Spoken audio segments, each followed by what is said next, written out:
mission to get some handkerchief from a nobleman during a parade and deliver it to a tiefling girl in the dock ward. And we were like, man, these people give us the most random requests. But we pulled that mission off beautifully. Oh yeah. You did. Sayara and Jinku make a good team. Heck yeah, we do. Hey, I helped somehow. You were How? I forget. I think he came up with the plan, to be honest. No, I did. Oh, okay. Boo was there for moral support. No, Jinku come up with a plan? Never. I know, we were all surprised, but I did. I mean, the plan was basically pretend to be drunk, so That's true. Yeah. Pretend to be drunk, bump into people. then have the Which person is with just the Jinku's best life. sleight of hand steal. All right. And I think we left off in the dock ward after we delivered the handkerchief. Yep. Yeah. So yeah, you guys had delivered the handkerchief down there to the destination as you were requested. Not really sure. Didn't really have any other information as to why. She just took it, and then that was that. Yeah, she just but- kind of left. Yep. Oh, Jesus, Coco, you're gonna roll off. And Oh, we really jeez. didn't try hard to ask any questions. We kind of just do what the Harpers ask. Whatever, like, cool, yeah, we'll go do this weird stuff. Who knows what they're up to? Yeah. So yeah, so you guys are in the dock ward. You know, it's fairly late at this point. I mean, you guys have gone to the parade in the afternoon, saw all the fantastical stuff that went on there, and so it's been a somewhat tiring day. I mean, you guys had to pretty much go all the way across the city after the parade and everything that involved with that. So pretty long day. And you guys managed to make it back up to the North Ward somewhat late at night. And when you're kind of coming up the street outside of Trollskull, kind of coming towards the alley, you see Rishal from the Bookworm kind of stepping out of her shop and kind of locking up the front door, closing it for the night before heading to where their home. And they see you all coming, and they're like, and they kind of turn to you, and they're like, "Oh, there was some sort of commotion with the guard over at Trollskull. Are you guys all right?" There's a group of them descended on the place and then left. I'm not really sure what happened, but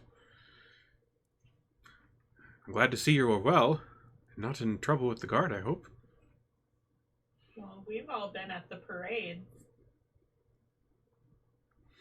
Yeah, we've been fine. I have some idea of what may have happened, but I will need to take a look to confirm it, I suppose.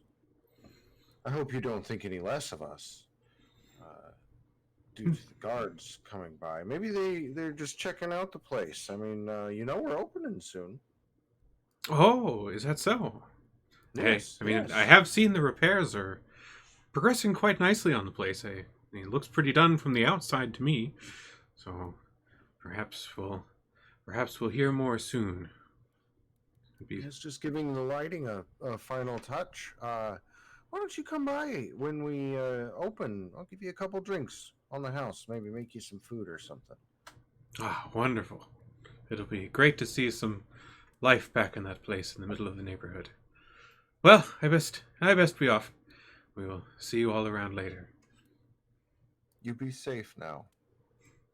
And Shaw kind of nods and kind of heads around the back of her, kind of in a little alleyway between the buildings. It seems that where they live is kind of in the upper floors of the bookstore, and the entrance is around back. So they head off that direction.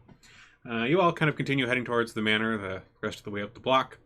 And you reach the front door and find that there looks like a notice of sorts that's been pinned to the door. Has the mark of the city watch on it.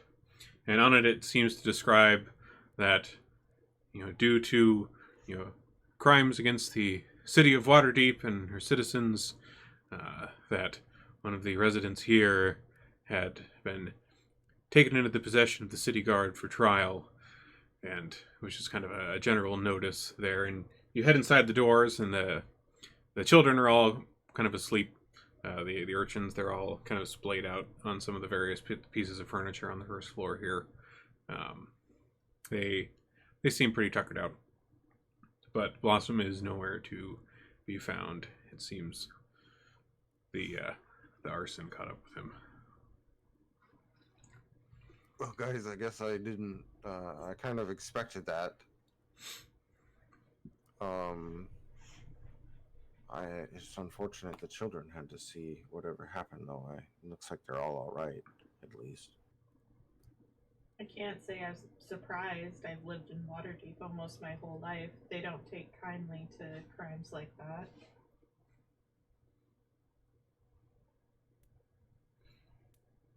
In light of what happened, what do you guys think about possibly maybe hiring someone specifically to kind of keep an eye on the children, not like bother them too much, but just an adult to make sure they're safe? I thought that's what I the think ghost was for.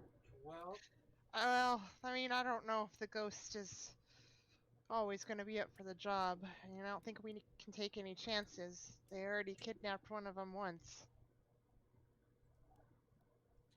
well, what about what do we make off this place every day? It's not open yet. It's very soon to be open.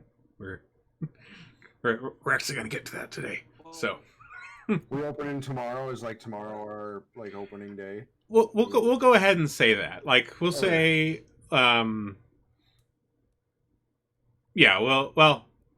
We'll say something along those lines. We might have some of the NPCs Cool. stop by, but yeah, like within the next day and a half. So very soon. We'll figure that out later. I'm sure we've got enough to do, and I'm kind of tired anyway. I think I want to go to bed. All right. So I assume you all head up for the rest for the night. Yeah. Okay. Yep. All right. So you all have your. Max, Oh yeah, go ahead, Max. instead of going to his room, he's gonna go down to the basement in his little alchemy lab Mhm. with the cot that's down in there, and he's gonna start working until he gets so tired he's passes out doing whatever. Studying, working on, alchemy stuff. Okay. All right. So you all have a rest of some kind. Some of you in maybe a more uncomfortable space in the basement.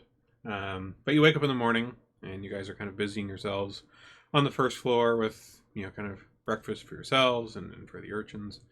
And one of the representatives from the plumbing guild have been doing like the water repairs and the few final things that you guys were needing to put together, drops by, and along with him, you recognize Broxley Fairkettle, who was the kind of portly halfling representative of the Fellowship of Innkeepers.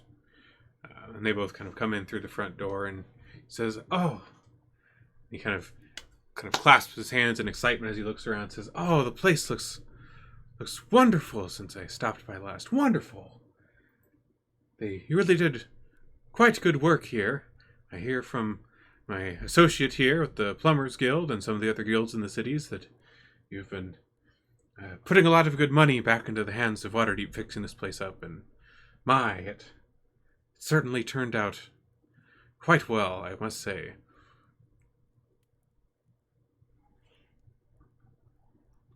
Do you plan to open your doors soon to the community? Yeah, we're looking at opening our doors soon. We're just trying to finalize the last pieces of the business that we need to figure out. Ah, is there people you're in need of? I can certainly go through my connections with the various guilds. I'm sure I can find willing workers or help for whatever positions you may need.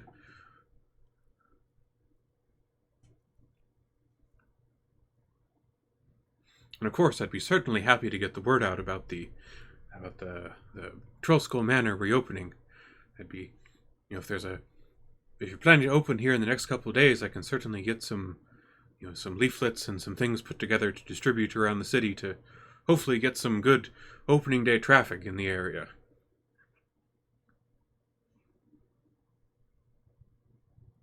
Yes, of course. Go ahead and tell everybody you know that we're going to be open soon. Well, good people anyway. Not like poor people. We need people with a coin. Roxley has kind of a hearty chuckle at this. Yes, of course. Can't run a business out of a pauper's cup, of course. We could probably use a couple employees. What do you guys think? I mean, I know we were discussing a little bit somebody to maybe hang out and do like general stuff, but like mostly keep an eye on a couple children and make sure they don't get hurt. Not like a nanny or anything, more like a guard. Nix is gonna tug on Boost's sleeve and whisper in his ear. You do realize that we don't have any alcohol or anything like that stocked, right? We'll sort that out. We have gold. Broxley happens to overhear it and he says, "Oh, not to worry at all. The Vintners Guild will be more than happy to provide. I will reach out to them to make sure that you are well stocked with a variety of ales and brews that the citizens of Waterdeep find most delicious."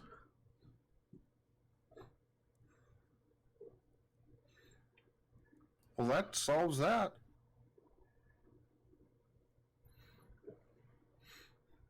Do you all have a bartender lined up to man the main creation of the drinks? Not as of yet. That seems to be the main position that we would need filled, is a barkeep to work most days and keep an eye on the place, especially when we're unable to be here. Zara, as you're saying this, you hear some of the bottles that are on like the back shelf behind the bar kind of jostle a little bit. Mm-hmm. You kind of let out a little kind of tinkling glass noise as they knock against each other.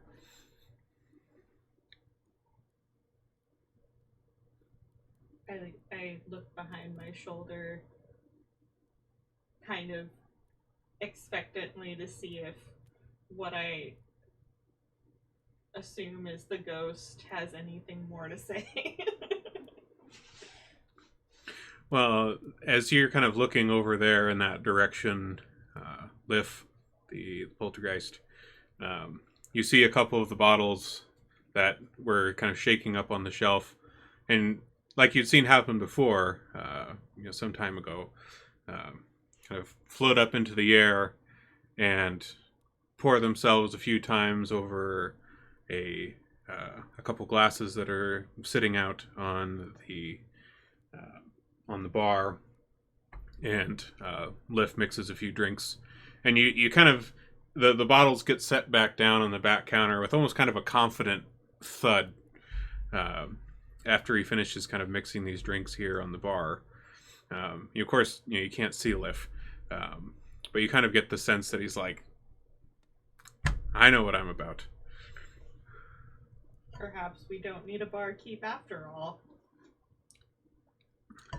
Like, throughout all of this, like, Broxley has been kind of standing there with kind of a stunned look on his face at these bottles floating around and mixing themselves. And, after kind of a moment of silence, after those bottles are set back down, his mouth's kind of agape. And he looks back at you all and says, "Well now, that is certainly a selling point you have there. What manner of barkeep is this? Most interesting." That's our ghost. Yes, that's Liff. He's quite protective of the bar. And Broxley's eyes kind of widen at that. He's, Liff! Are you certain? That's Well. how he identified himself. Well, I will be more than happy to see Trollskull Manor open at the hands of Liff again. Goodness me. That he's still around on this plane in some matter. That is...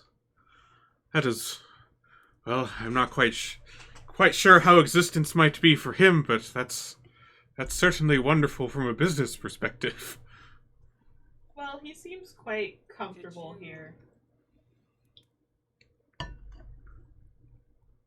Oh. you maybe find us an assistant to Lift? You know, an actual person, and Certainly. entertain otherwise. Someone maybe to wait tables. Yeah, he, like Broxley, as you guys are kind of thinking out loud here about these, various bits of help you might need, he's kind of got his hands behind his back and strolling around the bar, just kind of taking a look at things and being like, kind of hemming and hawing, kind of getting kind of a picture of what might be needed. And you see him kind of muttering to himself and being like, okay, perhaps a young waiter or two to assist, and a chef in the back for maybe some light victuals, and of course, yes, that will be. I could certainly find some people to fill these positions for you, of course.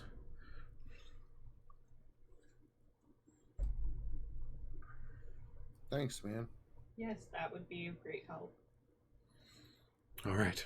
Well, I will look forward to seeing this place bustling here in a day or so. I will get things prepared for my side of things, and we'll get the light back into this corner of Waterdeep.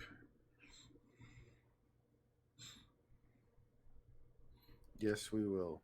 It'll be a pretty wonderful light. So Broxley kind of see him take kind of a generous bow to all of you and steps out the front door to go put together whatever he needs to do on his side of things. So, in terms of the bar and how this works, there isn't too much, micromanaging that you guys need to do, because that's a whole lot of stuff, and that's not particularly interesting. It kind of runs itself in the background, kind of automatically generating certain amounts of coin each week that I will roll and kind of just automatically add into the party coffers. And of course, there may be other things that happen as patrons come and go. You've got all these people in the tavern here. Things happen in a tavern. Interesting people come through. So that may happen from time to time. And of course, other little small things may happen now and then. But in terms of the general running of the bar, that is just kind of an assumed it's happening. Yeah. And I'll just kind of automatically take care of that for you in the background. It's just kind of a passive source of income and potentially intrigue as we go along. So Intrigue. I like it. all right. So with that, let's see here. Let me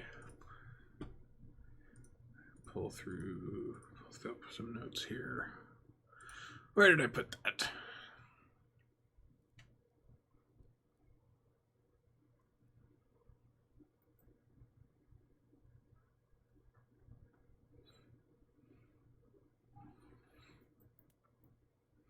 Oh, okay, here we are. Let's see.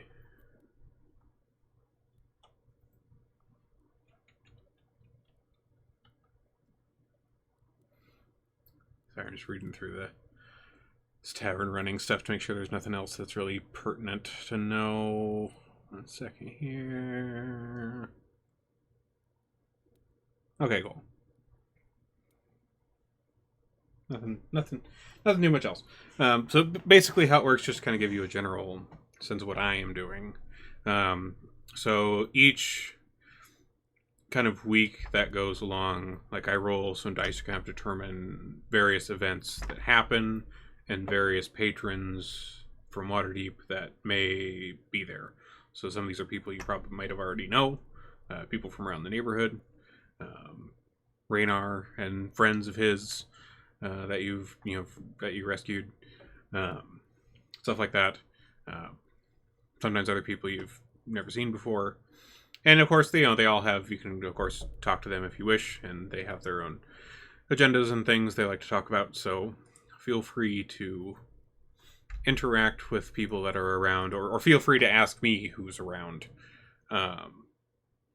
if you want to, kind of sit around at the bar and chat with people. So, I guess with that, with the bar opening tomorrow, we'll say, to give Broxley some time to get people and notification put together. The day is kind of free for the rest of you at the moment. I mean, the kids are all safe here. Nothing particularly pressing has come across your desks today, at least, as of yet. So you kind of have a little bit of free time to do what interests you in Waterdeep until the tavern opens tomorrow. So I guess for each of you, if you had some free time in Waterdeep, what would you be interested in doing? Just like on a personal level, even not even necessarily as a whole party. I think Jinku would be spending time with the kids, just playing with them. Okay.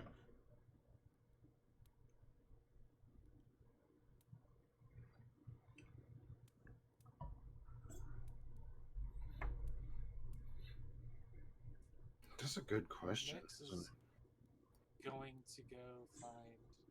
Since alchemy is the only thing in his life that wasn't given to him, it's the only thing he had to work for. Yeah.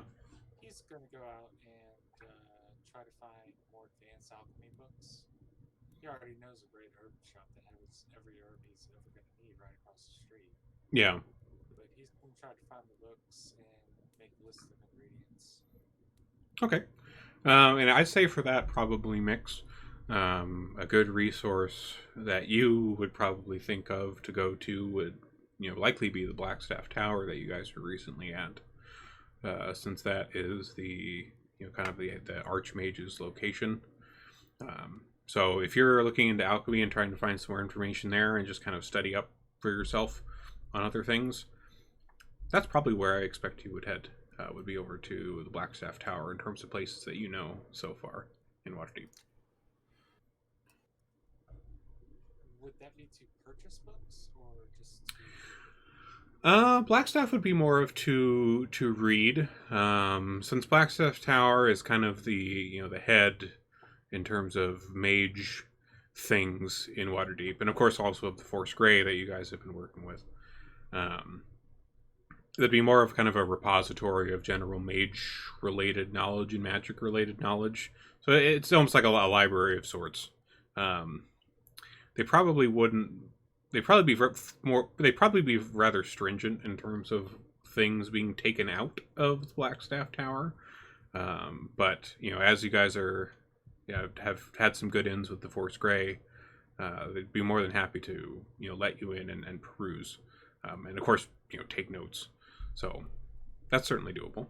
Well, on his way, he'd want to get a messenger pouch. Okay. Parchment, ink, and a quill, so he could copy down anything that he wanted to try on his own. Sure. I mean, right on the way to Blackstaff Tower, of course, is the Market Square, and so you can easily find all of those things. Those are pretty common materials. I'd say if you were, buying all of those things, probably maybe like 1 silver for all of that, because it's, parchment ink, that's super common and cheap. Messenger pouch is probably a little bit more, but yeah, I'd probably just take 1 silver out that you purchased from some street merchant there in the market square on your way to Blackstaff Tower. So okay, so Boo, you're going with Mix as well. Yeah, I need to do some research in them, and it's something that I've kind of figured Blackstaff might have information on. Sure. What are you looking into over there?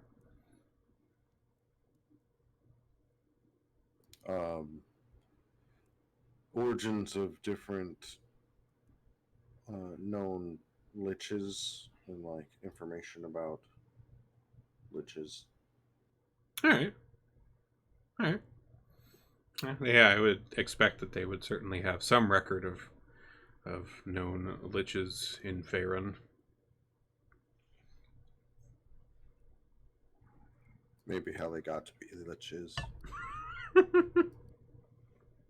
Step-by-step guide. Nick's is gonna Yeah. level up on parchment and all that, so he's gonna spend like 2 silver total. Okay. on that. So he's gonna have like 2 inkwells and quill and double the amount of parchment, and he's serious about this. Okay, cool. Yeah, go ahead and just deduct that yourself from your sheet there. How's Zara? What would you be getting up to in the city of Waterdeep in free time? I think Sayara might just go to the herbal shop and maybe buy some stuff to make like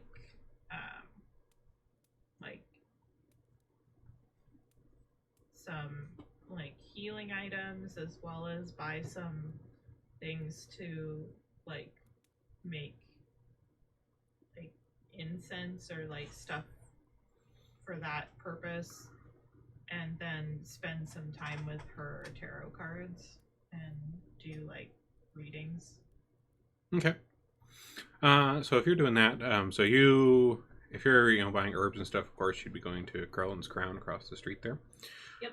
So as you step into Carlin's Crown, you see Fala Lefalier kind of look up from behind her kind of work table towards the side.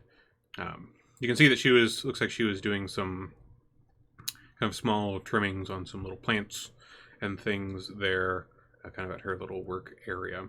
And she says, "Oh, yes.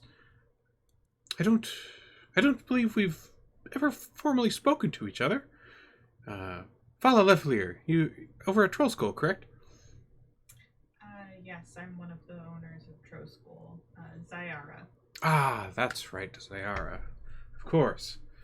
Well, welcome to Corellin's Crown. I believe one of your associates have been in here before, purchasing some various herbs and things. We're happy to have you in the neighborhood. What can I do for you? I'm just looking for a variety of herbs that I can use to make some healing poultices, and also some more floral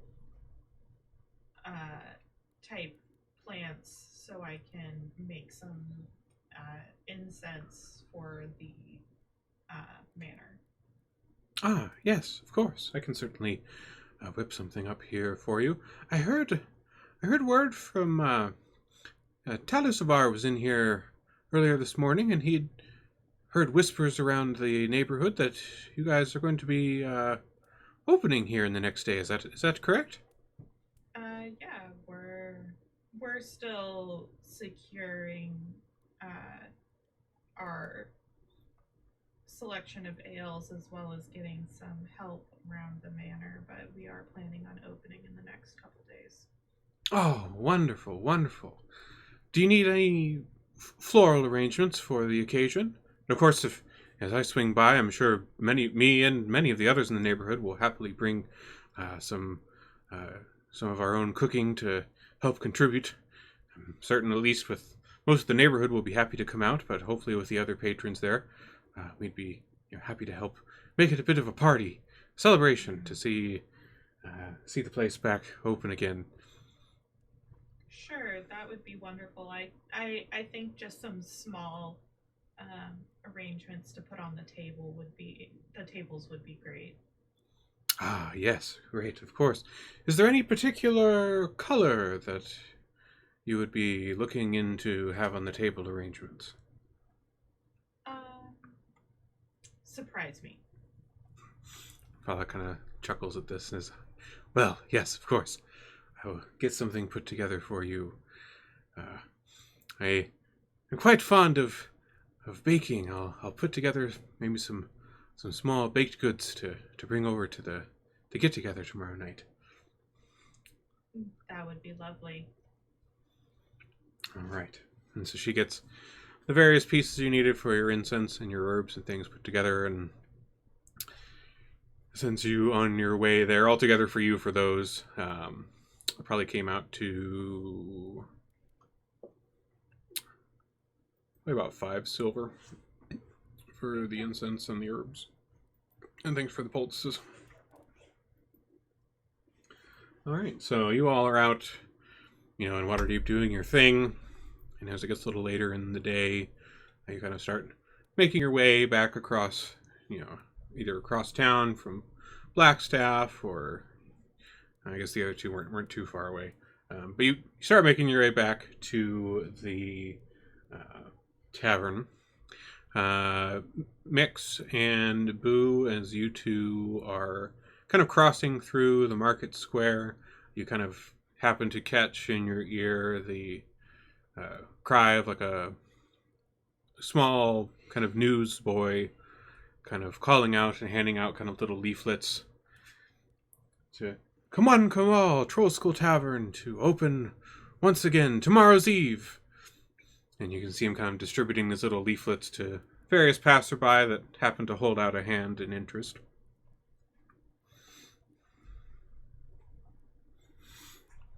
And as you're kind of coming near him, he hands one in your direction, Boo. Oh, what do you know? I'll take it and show it to Mix. Looks like they were true to their word and are spreading the word we're opening, I guess. I'm gonna read it and I'll look at the boy and I'll be like, here is a copper. So I'll hand him a copper. There's 2 silver if you double your efforts. You can meet me at Troll School to collect. And the boy kind of, his eyes kind of widen excitedly and says, oh, yes, thank you, sir, of course. I'll tell as many people as I can. And you see him kind of frantically kind of pull out some more of these flyers from a little bag that he has on his side. And he kind of starts moving like around throughout the market. You can see him kind of running up to some people and trying to excitedly get this to them. You see he's trying as best he can, so he may stop by later on.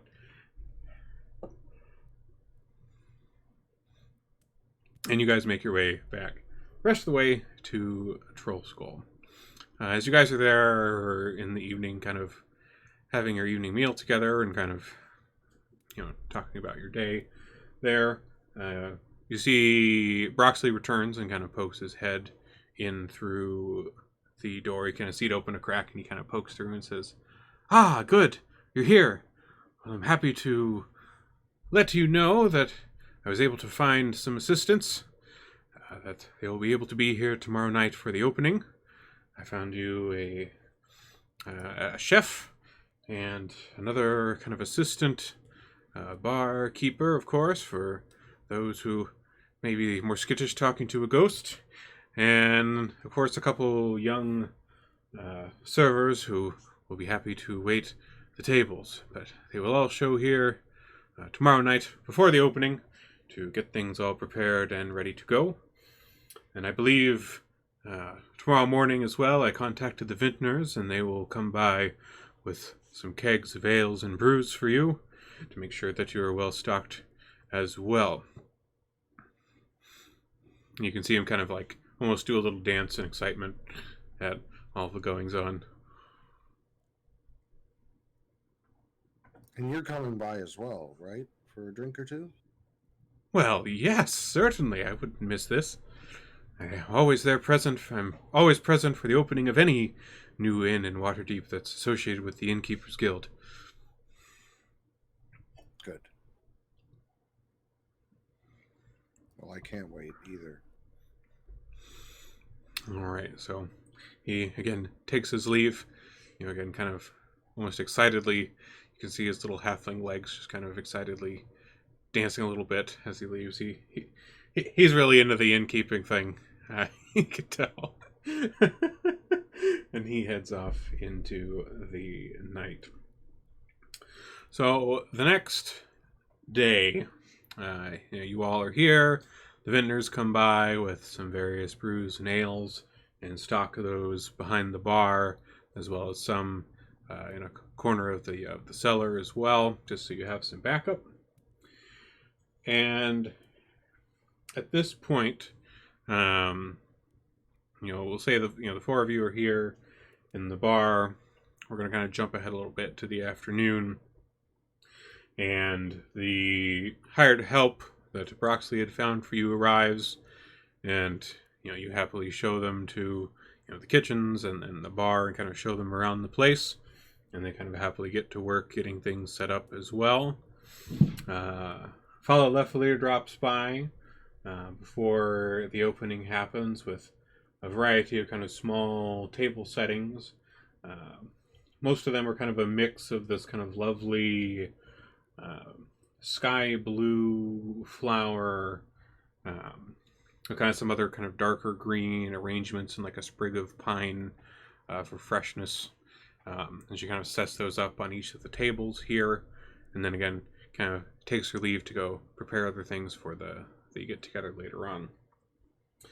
So while you guys are all doing this, in another part of town in Waterdeep, a small frog-like creature is kind of making his daily rounds of the city. Torta, where it seems like you've been in Waterdeep for a little while, at least, since you left your tribe down in Chult. What would you say that a usual day is like for Torta?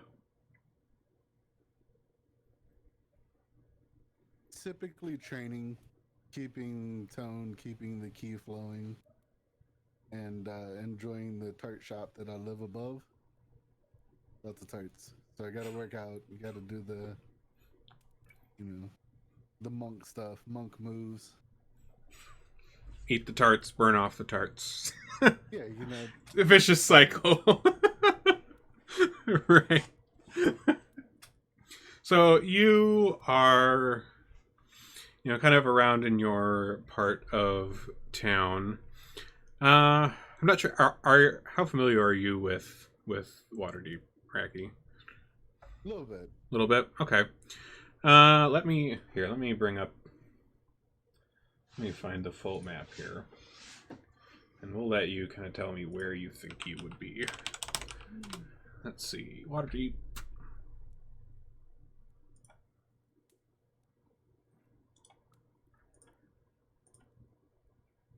Okay, so here's kind of a general map of Waterdeep, just so you know where everyone else is at.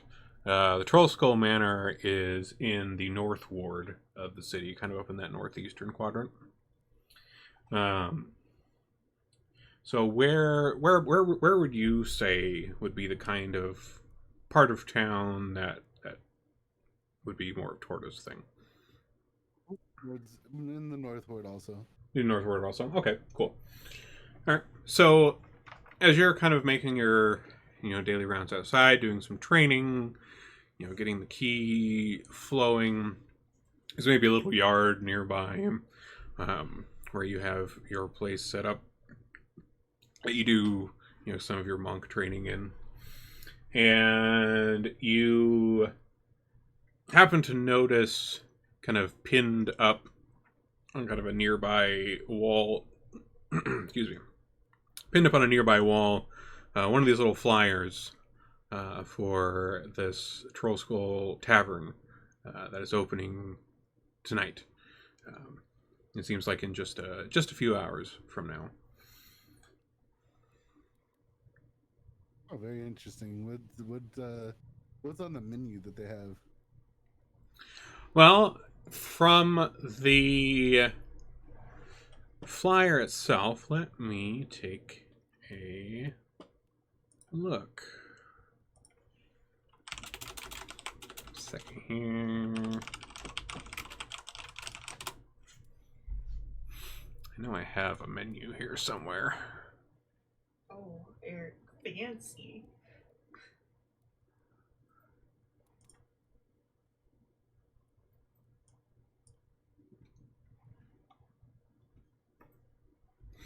All right, so there isn't too much detail.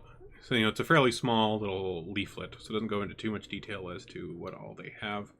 But it seems like they have a typical variety of typical ales and ciders and some cocktails as well. In terms of food, it seems like they have a decent spread of kind of seafood related items. I mean, Waterdeep is here on the oceans, so seafood is fairly easy to come by. Mostly kind of small aperitif type seafood entrees, bits of kind of grilled squid and marinated anchovies and various maybe fish dishes.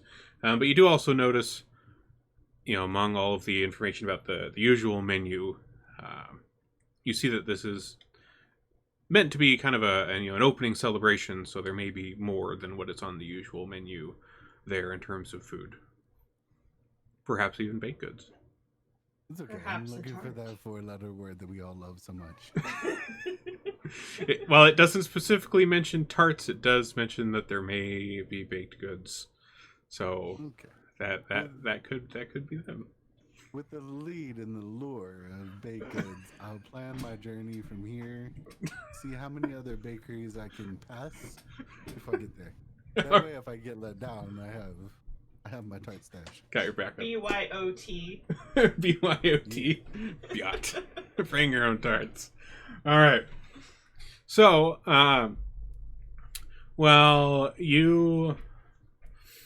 you kind of make your way, or you kind of, after you finish up your training, you kind of wash yourself up, do what you need to do, soak in some water for an hour, grung things, and you kind of start making your way in the direction of Troll Skull. And as you, not too long after you leave your house, you're kind of leisurely heading up the street, just kind of taking an eye in of the usual kind of mid-afternoon, early evening, Waterdeep people watching of sorts. And almost out of the shadows from like behind kind of an overhang of a building, you almost run right into a gnome that is standing there. And you see he's kind of got a piece of paper that he's looking at with very kind of a roughly drawn map. And you see he's kind of looking around somewhat nervously up and down the street. Like as you're walking along, you almost step like right onto his feet. And he kind of looks up with a start and says, "Oh!" He was almost kind of too focused to notice anyone coming. And it seems you kind of caught him off guard. Immediately kind of have the little pouch billow up and a little angry croak building. This gnome kind of lets a little squeak and says, I haven't seen one of the likes of you very often. I'm sorry, sir. I didn't mean to cause any trouble. Do you you wouldn't happen to know where a... And he kind of looks at his kind of piece of paper here. A troll skull place might be located? And I'll kind of deflate and inform him I'm heading that way. Oh, yes. Is it far? Not too far. Just Okay. a hop away. Hmm. And he kind of looks at you nervously and says, "Well, if you could point me in the right direction, I think it best I go alone. I don't want to cause you any trouble, good sir. So I guess if you could point me the way to go, perhaps I will see you there." How about you just follow as I'm going there? You can stay back 5 feet, social distance, and follow me up there. That way we're not together.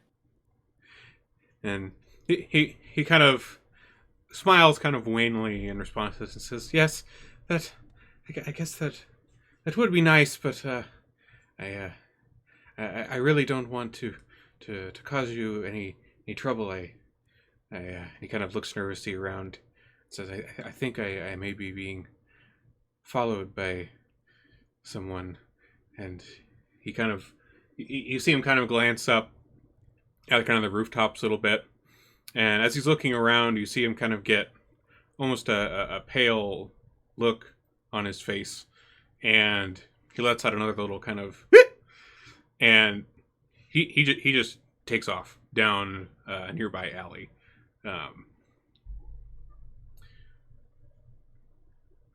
So I'll go to grab him. See if I can pick him up and carry him to the troll skull. Roll. I don't want to hurt him. Yeah. I don't want to do anything to. Right. Fine. Roll a dexterity check for me. Just like a general dexterity. Okay. So as he kind of lets out his little and takes off down the alley, you kind of make a reach for him to try to hold on to him, but he slips away, and you see him kind of disappear behind, kind of go around a corner behind some crates in an alley and out of sight, and out of hearing range. You don't hear him anymore. He's just taken off. With Waterdeep being so large, is he somebody that has been seen in town? So, I mean, I stay to the North Ward, so it would be somebody that frequents that area. Let's have you roll a history check for me. Let's see.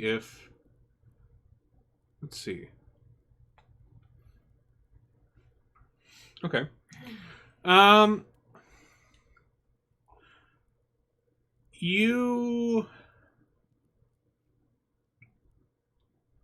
I wouldn't say that you know who he is or that he's like a known person, but being in Waterdeep and being in the North Ward, you do know of people like Raynar Neverember, the son of a former Waterdeep lord, and you feel like at some point somewhere you saw this gnome with Raynar at some point, but it was like perhaps months and months ago. But you just kind of recall, maybe in passing at a tavern once, you noticed that this son of one of the former lords of Waterdeep was there, and you thought you think you remember seeing this gnome, but that's about all you can kind of dredge up. I'll kind of shrug and head on towards the troll skull. Okay. All right, so Torta continues making his way that direction. Over at the troll skull side of things, stuff's kind of starting to get into full swing. You have pretty much all the neighbors that you have run into in the neighborhood have arrived. So you've got, excuse me. So Talisavar, his brother Horace is there, Embrick and Avi from the metalworking shop, Fala, Vincent Trench, the Pride Investigator, Rashal, Broxley Fairkettle, and Hammond Craddock, who's from the Vintners Guild. And then you even saw Emic Froon from Froon's Brews pop his head in for a few minutes. You saw him kind of walk in, take a look around the place, maybe grab a bun or something, and head back out the door. The neighbors, in terms of what they brought in, because they were more than happy to kind of contribute to a bit of a potluck celebration of sorts to the opening of Troll Skull. You... let me see here. Yeah, a little bit more bustle to the music here as well. There we go. So Fala, of course, she brought a variety of baked goods, and most of these things that they brought, there's kind of a longer table that you guys have set up, kind of along the. Oh, hold on, let me get you. You can actually see the place. So you have the bar there in the middle, and just to, like on this map, just to the south of the bar along that wall, there's kind of a longer table that has been set up where all of the kind of potlucky type contributions that the neighborhood has brought in are there. So you got some various baked goods from Fala. It seems that she brought some buns, some kind of sweet breads. There's a few tarts in there. We'll see how long those last. And from Tally and Horace, I mean, they'd already done, so much for this place as it is with all the woodworking, but they had brought in some roasted, kind of an assortment of kind of roasted and cured meats, almost kind of a charcuterie board of sorts, but kind of various sausages and things like that that they've laid out here. Avi and Embrick from the metalworking shop, they brought in kind of a large bowl of this kind of tossed vegetable salad. And let's see. Rashal, you see, walk in with a kind of a large steaming kettle of some sort of tea, and they bring that and set that down on the table. And so all these neighbors there in here kind of intermingling among themselves, laughing, drinking. And you also see quite a few others that you haven't seen before, other Waterdavians that have come to stop by. What all are you up to at this point? Your neighbors are here. The food, drinks are flowing.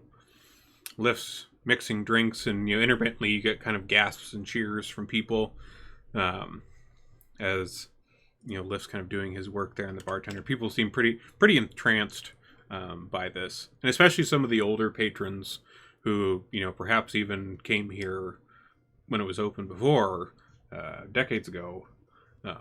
You can see them; they almost have kind of a bit of a nostalgic smile. They seem to recognize the way that the mixing is being done. They seem to kind of know that their old friend is still here. Jinku is outside. She doesn't really like being in the crowded place, so she's just kind of outside, welcoming people as they come, and gesturing where to enter and just greeting everybody. Okay. Sayara is probably sitting at the end of the bar, just keeping an eye on everything. Probably sipping a drink and idly shuffling her tarot cards. Okay. I'm probably socializing, like chatting with the different people I know, welcoming, the patrons. Probably giving out too many free drinks. Right.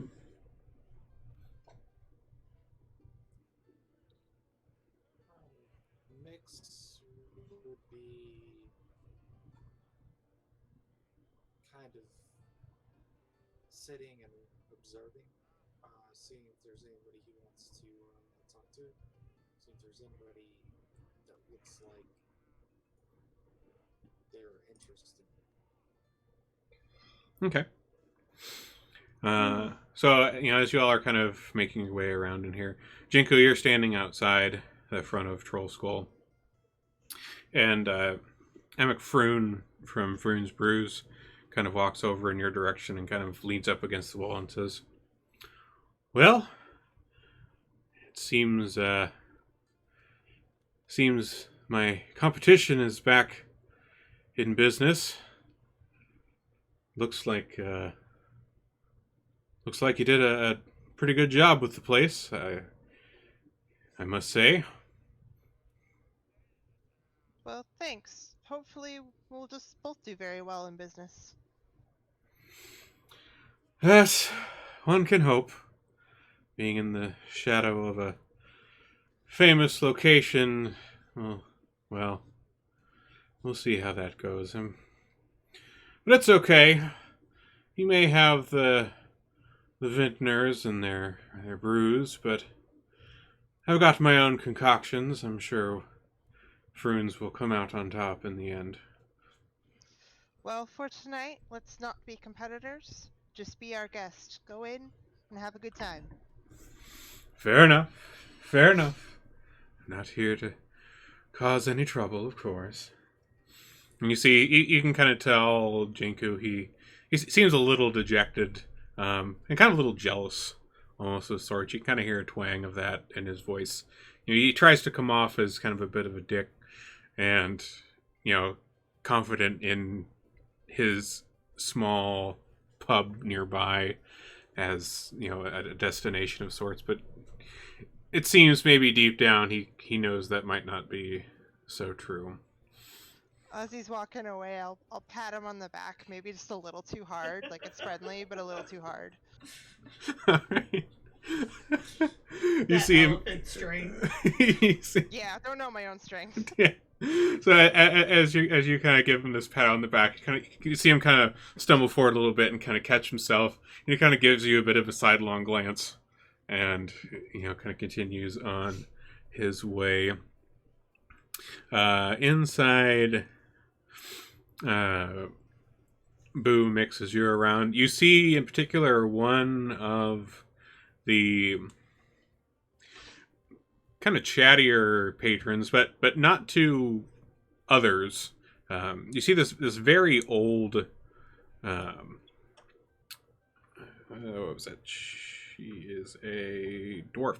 You see a very old female dwarf who had come in, sometime during, this opening celebration here, and she sat herself up at the bar, and coming with her, there is a, where is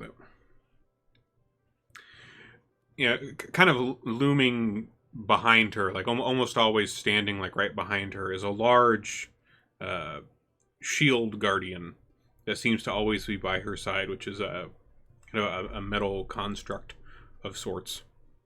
And it just kind of silently stands behind her as she sits here at the bar. And you see that her face is almost kind of horrible to look at. It almost seems like part of her face has been stricken with some sort of rictus and is frozen in this sort of permanent scowl on one side. But despite this kind of frightening outward appearance, she's very friendly and personable, and seems to be happily kind of just chatting in the direction of where assumedly Liff is. At least from what you can tell from the bottles and glasses moving around. But she seems to just be kind of going on about her life and what she's been up to around town, and how that it's so nice to be back here and be with you, Liff, again after all these years. And you kind of hear her saying that she hopes that he's found happiness in the plains beyond our own.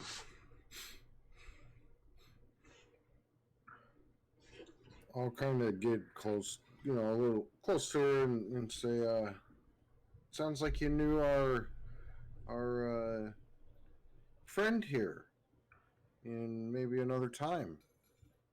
Seems like you two were pretty close. And she kind of looks at you from the bar stool she's sitting on. And you can see her shield guardian kind of just silently turn his head, kind of looking in your direction. And she kind of waves it off like he's no trouble. And she looks at you down here and says, You're one of the new owners, right? Yes, that's correct. You can call me Boo. And I'll hold out my hand and go to shake. Okay. Well, she heartily shakes your hand as well as she can. And you kind of pull up the stool next to her here. And she says, Coria Stone Marrow.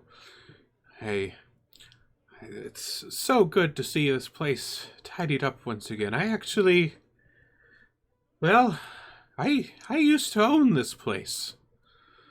Quite a long time ago. Me and Liff, we were partners in business back then. But I had to sell it.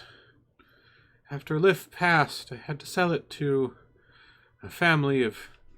I sold it to a woman who made it into an orphanage for a time.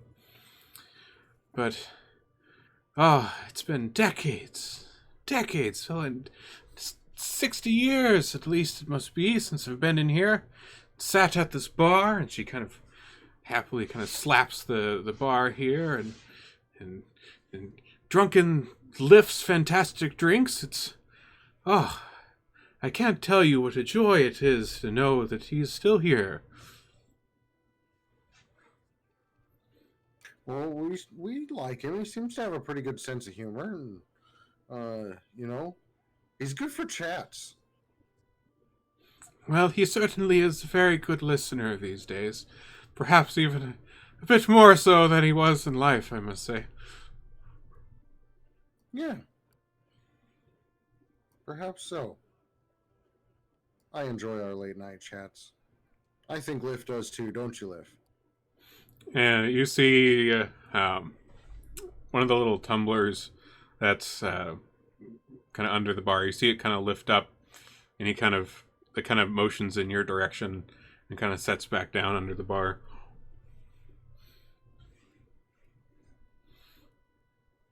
Well, I'll tell you what. Previous owner of the Troll Skull is welcome here anytime. You can drink in my bar, and you just put it on my tab, okay? Oh, well, that is good to hear. Pray tell, did you ever know how it was that Liv passed away? I wonder if they told you. I don't think anybody ever told me, no. Well, it was a bit of a terrible accident, really. I guess it almost makes sense that he's still stuck around here after what happened. There was a support beam in the basement that held up some of the ale casks, and it collapsed once, and they all fell on top of him, crushing him to death under the casks in the basement. And I heard it was quite a horrible sight. It was almost kind of mixed in with all the alcohol there on the floor. I'm certain it's soaked in well. No wonder his spirit has stayed for so long. But that's probably a bit gruesome, I'm sure, but that's how it went. Oh, that was a tragedy, wasn't it? That's a hell of a way to go, Liff. I didn't know you were probably still in the basement. And you see like he was kind of in the middle of mixing a drink for someone. You see kind of one of the bottles just kind of nod in your direction at that. And Okoria just kind of chuckles at that. Well, you have a phenomenal evening. Don't forget what I said. Drinks on me tonight, and well, every other night, as long as you don't develop a problem. All right. And Okoria kind of chuckles at that and says, "Well, I'm certain you'll see a good bit of me around here. This place is near and dear to my heart, and it was empty and locked up for so long. I need to make up for lost time, however much that may be." Well, I look forward to seeing you and maybe having some more good talks, learning some fun, maybe more fun stories about Lift where he doesn't get squashed. Well, I certainly have many to tell, and I'm sure you have others here for the celebration that may wish to speak to you, so I will let you go along your way. I will be here many more times. I'll move on to irritating other people. All right. Let's see here. So among all of this, at some point along here, Torta, you managed to make it to the manor, and you find it quite bustling with activity. You see standing outside kind of a large, imposing Loxodon, kind of resting against the exterior near the front door. You kind of think perhaps keeping an eye on the place, perhaps, and people are kind of milling about out in front. Troll Skull Alley. Let me actually bring up the map of Troll Skull since you probably haven't seen it. Racky, let's see here. So you can get a lay of where we're at. Let's see here.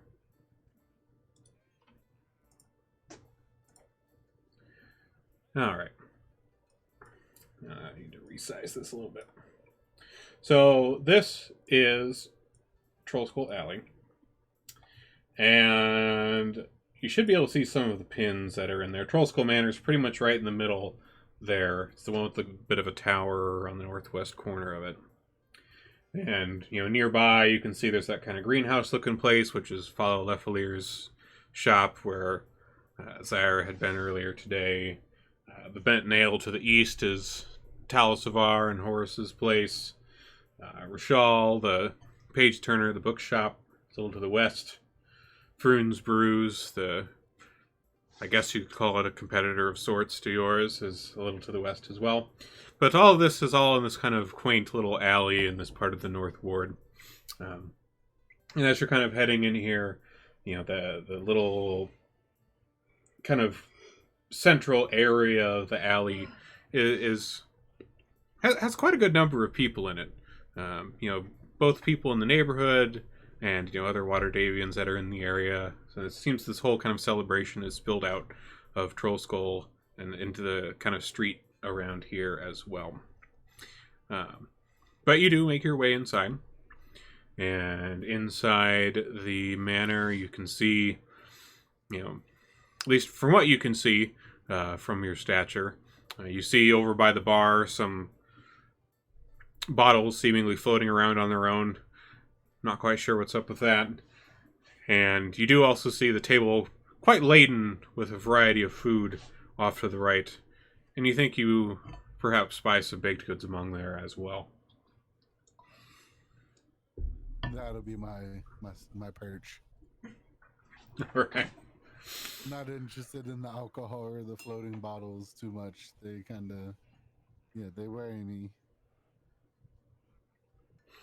All right, so Boo Mix, as you're kind of making your rounds in here, you see this creature come in through the front door, and it's one that you haven't really seen much of before. Boo, you think you might have read about them before, but you don't think you've ever seen one in person.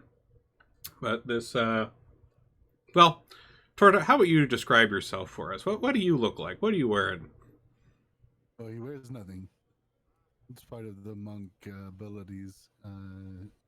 His his armor is his skin. That's his training. But he stands 4 foot tall, the tallest grung in the world. What you see when you first look at him, his face is gold up to his eyes, down to his mouth, and a little bit of his neck. The rest of him is pretty much red. Dead center of his chest is a golden diamond, and then you do notice 2 gold diamonds on 1 diamond on each hand. Other than that, the rest of his body is red. Not carrying any weapons, not carrying a bag, anything like that. Just his frog self. All right. So, Boo, Mix, you're in here and you see this red and gold colored frog man come in through the front door. And pretty much as soon as he steps through the front door, you see him kind of look around quickly and then just head immediately over to the baked goods on the table. And you see him kind of looking through them, perhaps finding, one of the tarts that's left and, quickly kind of gulping it down here. I take it I see this. Yeah, you and Boo both see this. He's kind of hard to miss. Even if he is somewhat short, among all the usual patrons, in their various attire, this completely unclothed, kind of bright gold and red grung kind of stands out a fair bit, despite their Sir, size. I am 4 foot. I am the tallest grung in the world. I am not short. Mix is gonna see that he doubled down on Torts, so is there anywhere that I would know to get some more? Go talk to him? From what you know, those were brought by Fala Lefelier. So, most of the stuff over on that table was kind of potluck bringings by the neighborhood. So there isn't really like a back stock. It's just kind of what they brought over.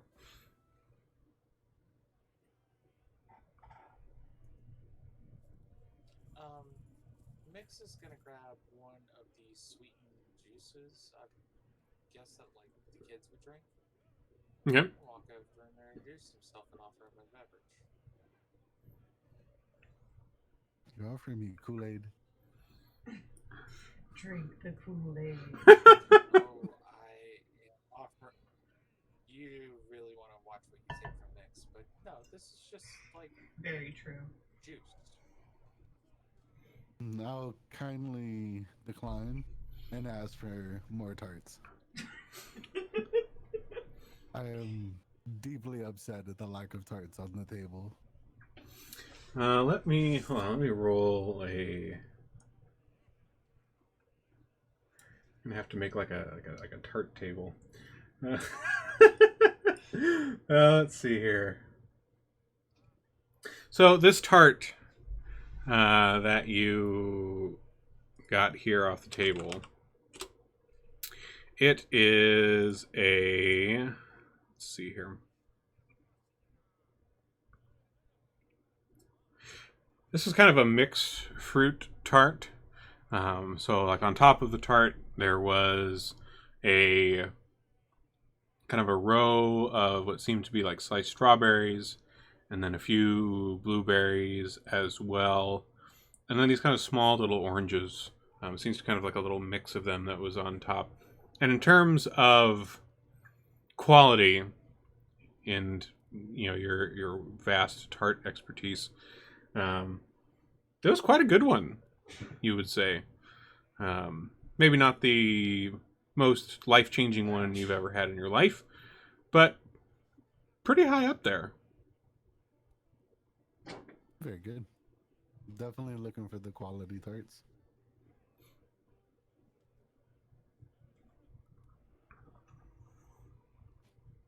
And I'll look at the guy, the gentleman. Did you have any more tarts, or are you just going to stand there awkwardly with the pitcher? Oh,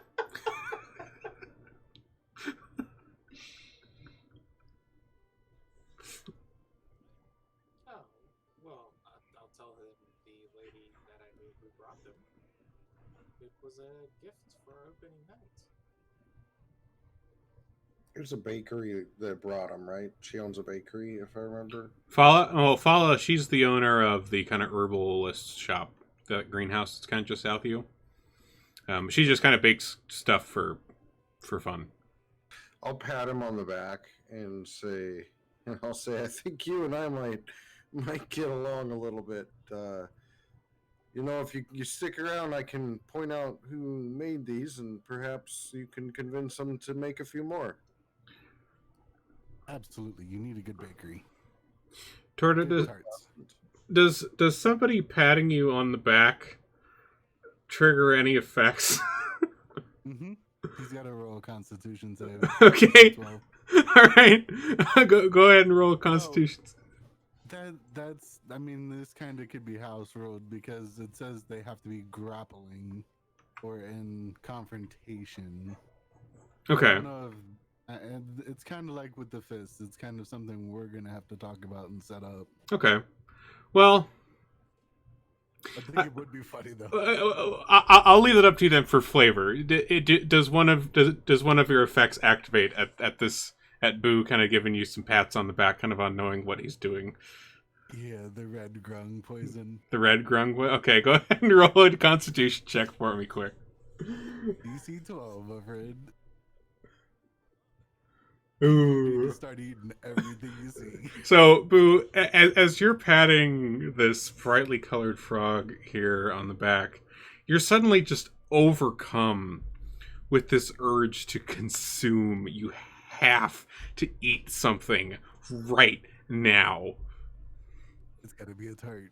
So I'll mumble something about tarts and grab the last one and shove it in my mouth, and then I got 10 charisma, so I probably just face plant into something on the table if I'm that hungry, and just I'm shoving whatever I can grab in. It's not pretty. It's not pretty at all. As you're doing this, one of the kind of more... Oh, go ahead, Mix. I was going to say, can Mix roll a perception check to see if he notices that as soon as Boo touched this guy, something happened?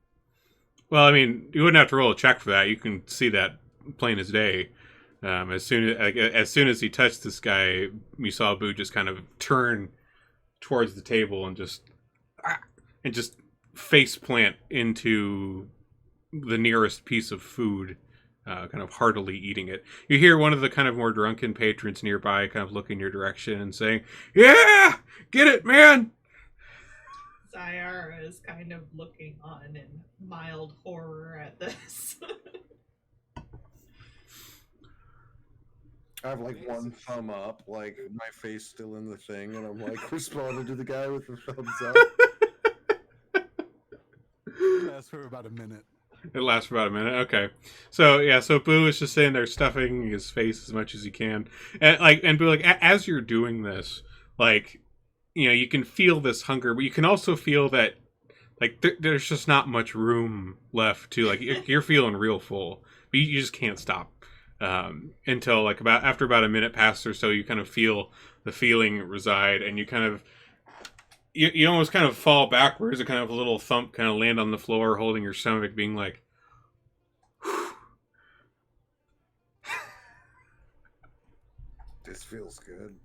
Kind of stretched a little bit, and I'll poke at my belly.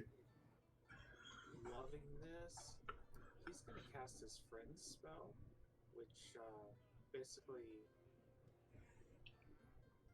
how do I cast that against Mix right now? Or against Boo? Against Boo? Oh, I found it.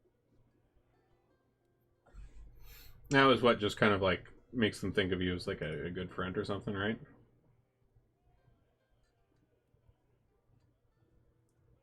There, he has to roll a charisma check against me. And I'll be like, hey, how about you touch the frogman again? You know you love me. I want to see that again. All right. Boo, roll me a charisma here, and we'll see if Mix's friendship is enough. He has to roll it against me. Well, I'm guessing your spell save DC is probably higher than a 4. Oh yeah, he's screwed. He has to do whatever I say for 1 minute. All right. So, Torter, you see this kind of tall Kalashtar that has been talking to his kind of diminutive blue friend here. Almost kind of slyly insinuate that he should touch you again. What is your reaction to this, Torter? Do you have something activate again, or do you just kind of let it happen? No, I kind of sidestep back so that he can't. Okay. So, Boo, I mean, you're feeling you're kind of feeling a little bit queasy, having stuffed yourself sick here, and you kind of go to kind of friendly, pat over the shoulder this frog creature again, but he kind of definitely sidesteps you. But you just kind of, with the way your stomach's feeling right now, you're just kind of like, oh, and you just kind of raise your hand again, kind of like a, oh, okay. Like you tried. You tried. I'm gonna look at this frog creature and be like, if you let him pat you on the back one more time, I will buy you 2 gold worth of torts at your favorite bakery in town, and you can stuff your face.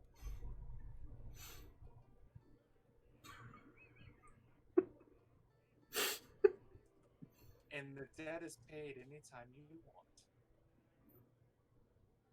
I'll kind of just croak and agree. this this time we're turning on gold though. Okay. Is that still a con save, or is that a different one? Same con, 12 con. Okay, quick roll me up a con for this one for the gold. Poor Boo. Poor Boo.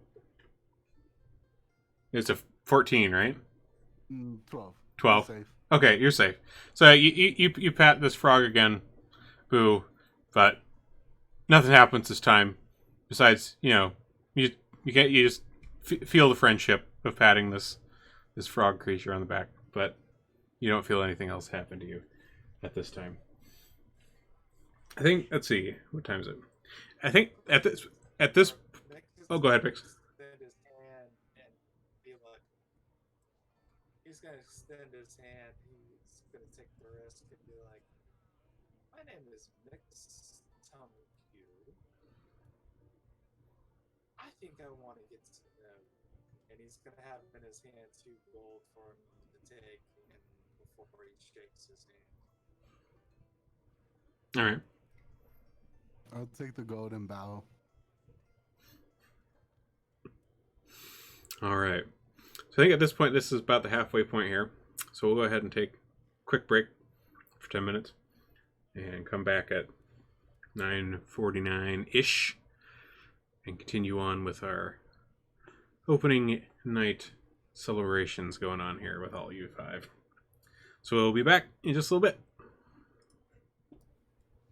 As per the friend's spell description, it's important you let me know the moment a minute has passed.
Welcome back to everyone here. All right, so yeah, hijinks we're gotten up to, touching Torta here. So Boo, you kind of come to the realization, a moment after all this, that Mix had been casting friends on you throughout all of this. You kind of, you're still kind of holding your stomach, which is feeling a little off. But you kind of come to this realization over the course of a few seconds here. I'll straighten up and say, well, I know it might not be a tart, but perhaps I can interest you in a drink, friend. I've never seen anyone quite like you. I'm the only one you'll probably ever see. Well, I'm the only one of me you'll probably ever see, and I'll hold out my hand and say, my name's Boo. With a monk fashion, he'll just bow, say Torte. Ah, yes. Like I'll awkwardly put my hand down and like do a really bad bow. Because I'm like 3 feet tall.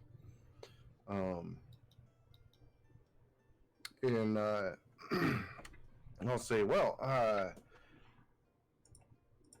I know Mix could probably use a drink. Would you like a drink, Torte? Sure. Not the sweet juice this thing offered me. Something Yeah. harder, or perhaps an ale? Much harder. All right, I'll be back with just the thing. Mix, what would you like? I am absolutely fine, Boo. I don't need a drink from you right now. Cool. And I'll go get like a couple, I don't know, harder whiskeys or something, along those lines for me and Torte. All right. So you managed to get those over from the bar. Zara, have you been doing anything in all of this? I know you were kind of just around, kind of keeping an eye on stuff. I've mostly been sitting at the bar, keeping an eye on everything. I was watching a lot of what happened with Boo and the strange frog man. Okay. But I haven't really moved from the bar. Okay.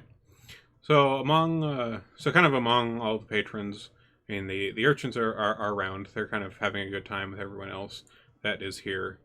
Like Jinku, you've been out kind of chilling by the front door, and you see the urchins come out the front door next to you here, and they kind of each of them in turn kind of gives you a high five of sorts as they go past you, Jinku, watching the door. And you see them kind of go out into the little kind of central area of the alley and kind of play among themselves and with some kind of around with some of the other some of the other people that are just kind of in the area there, just kind of having a good time, kid stuff.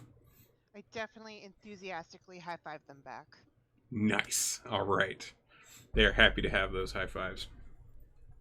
So Jinku, you're out there, standing outside.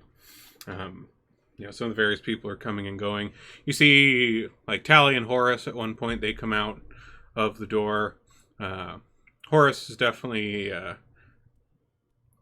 pretty deep in the drinks, it seems. Seems maybe gambling isn't his only problem. But Tally seems to be holding them up well enough, and you see them kind of come out the door, kind of cheerily talking to each other. And Tally kind of hails you, Jinku, as he walks past and says, "Well, our workmanship is certainly getting put to good work in here. I'm glad it all paid off in the end. It's nice to have this place back up and running next door once more." Yes, it seems like everybody's having a great time.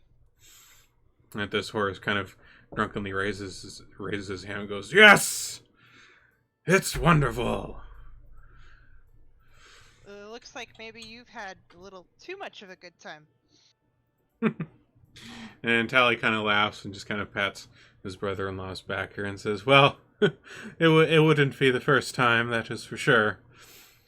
And they kind of make their way. You see them kind of go. Tally kind of sets Horace down on like a nearby bench, and you see them kind of sitting there conversing for a little bit, and then you see Tally kind of come back around and head back inside, and Horace just kind of sits outside on the bench. You see him kind of idly, kind of twiddling his thumbs and maybe chatting up people that pass by, just kind of being himself out here. Roll a perception check for me, Jinku.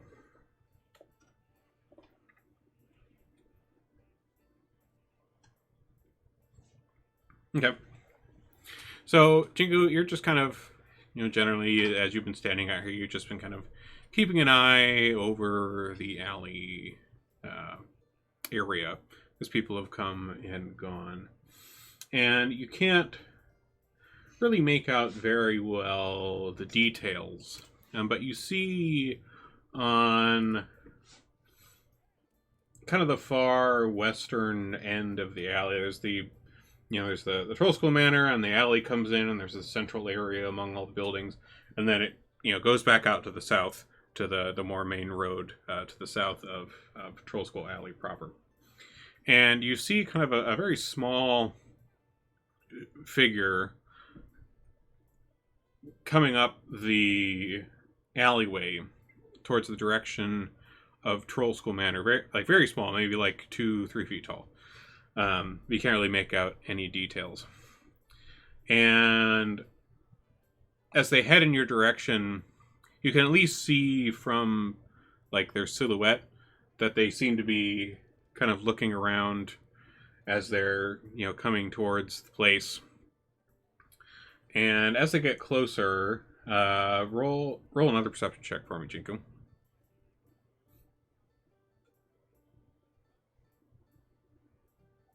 Oof. Jinku's been partying a little too, it seems. Butterfly over there. So Jinku, you keep kind of looking this direction at this figure that seems to be kind of almost hurriedly kind of coming up the alleyway. And as you're looking in this direction, like you see him, you kind of lose sight of him a little bit as he seems to like get into some of the crowd. And you see people kind of, jostling slightly as this person moves through them here. And a moment later, as you're kind of looking out over this crowd, one moment these people are all there, out there in front of the alley, having a good time, and then suddenly there is a bright flash that occurs, and this sudden burst of heat. And Jinku, roll a dexterity save for me. Oof. Not my night. Definitely been partying a little. So Jinku, as this flash occurs and this flash of heat in the alley here, you find yourself like you're already leaning up against the wall here, and you're almost kind of blasted against the wall by this explosion of flame that just kind of seems to burst in the air, like just above the floor of the alley. And you you were fairly on the edge of it where you were at, but you do still take some damage from this. You take 5 damage, and you find that like your clothes are somewhat charred, and you find yourself kind of on the ground. Your ears are ringing, and inside Troll School Manor, like you all are in there, having a good time. You're talking to this frog guy, and from inside the manor, you hear this as well. This large explosion. You see kind of this flash of light in all of the windows, and they all rattle from the force of this explosion. And then, just shortly thereafter, you kind of start to smell like the smell of smoke, and you start hearing some screaming from outside the front of the manor. So I guess we'll go through like what each of you are doing in this one. Like this happens in a flash. So like Jinku, you kind of got knocked out and you're disoriented in the front of the manor here. Boo, this explosion goes off and the windows rattle. What are you doing in this moment? And this explosion occurs outside. Doing shots with Torte, I think. Okay. Next, what is your reaction to this explosion?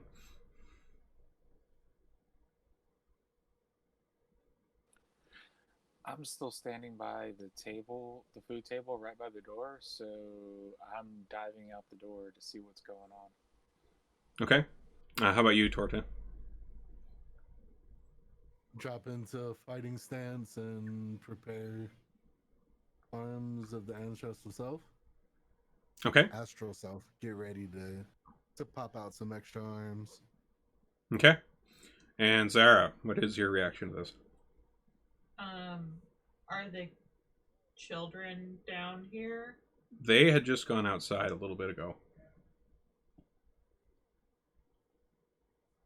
Okay. I'm probably going to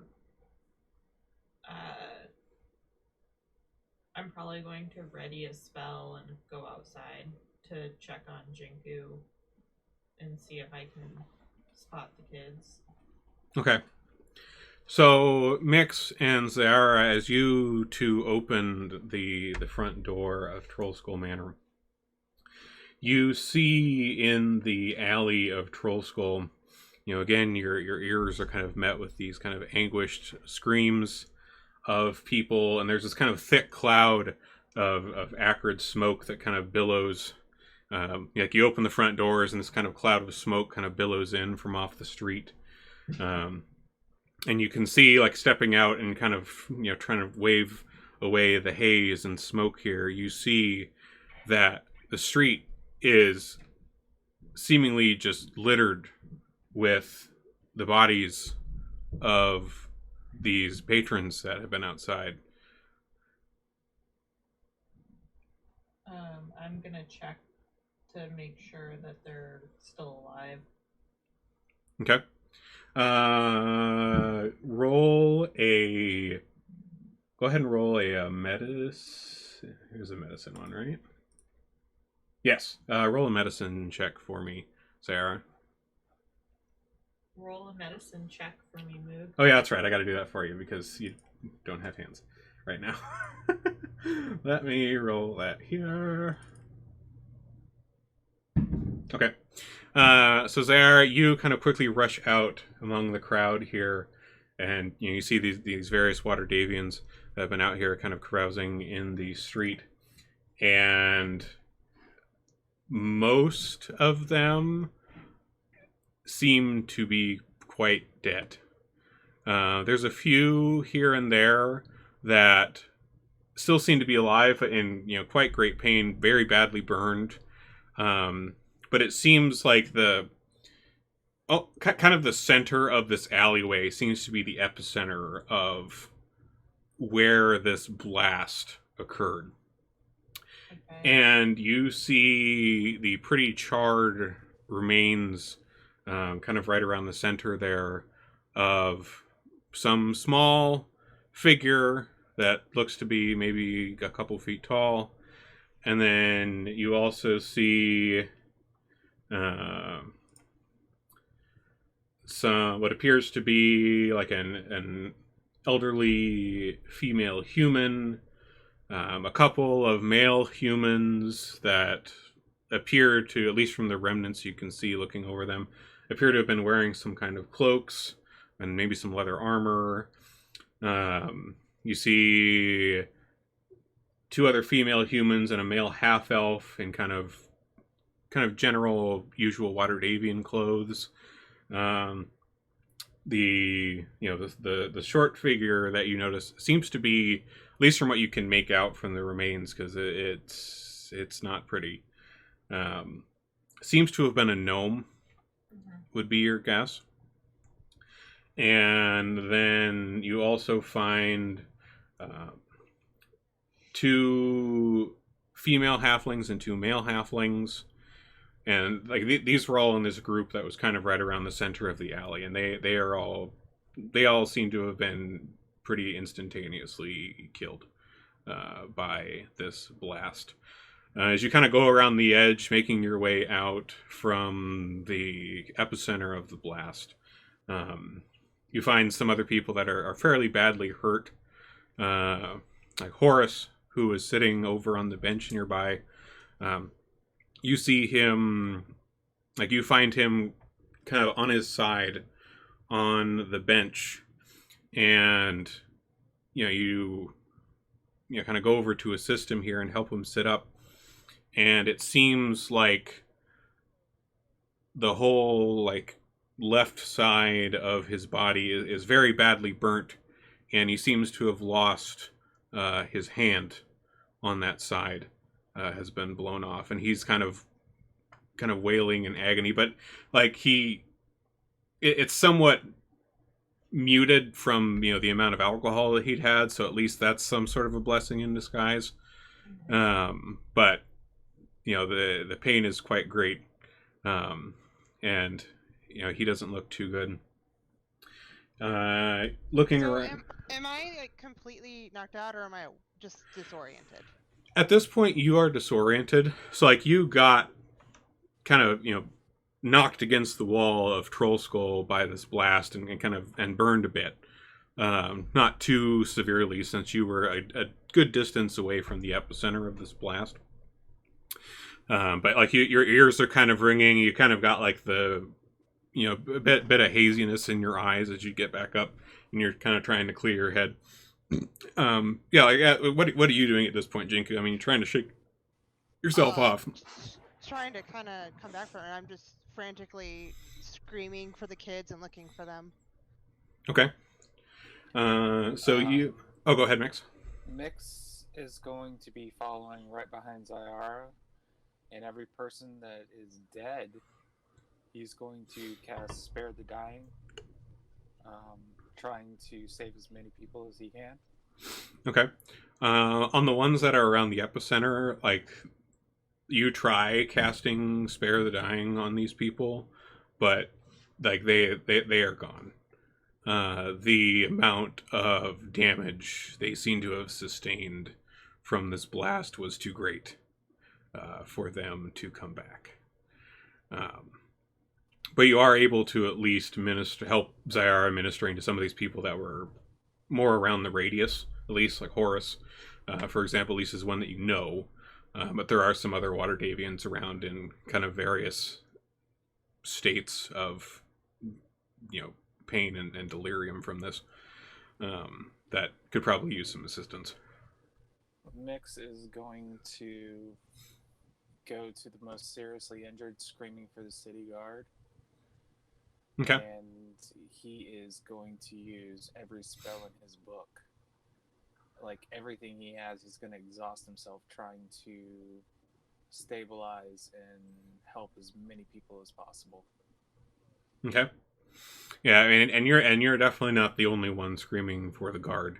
Some of the other people that were in the alley that were farther away and didn't really get affected by the blast, you can see them kind of hurrying out to like the larger side streets around Troll Skull, trying to get the attention of people to help. You start seeing some other people from nearby, even some of the people in some of the houses, like.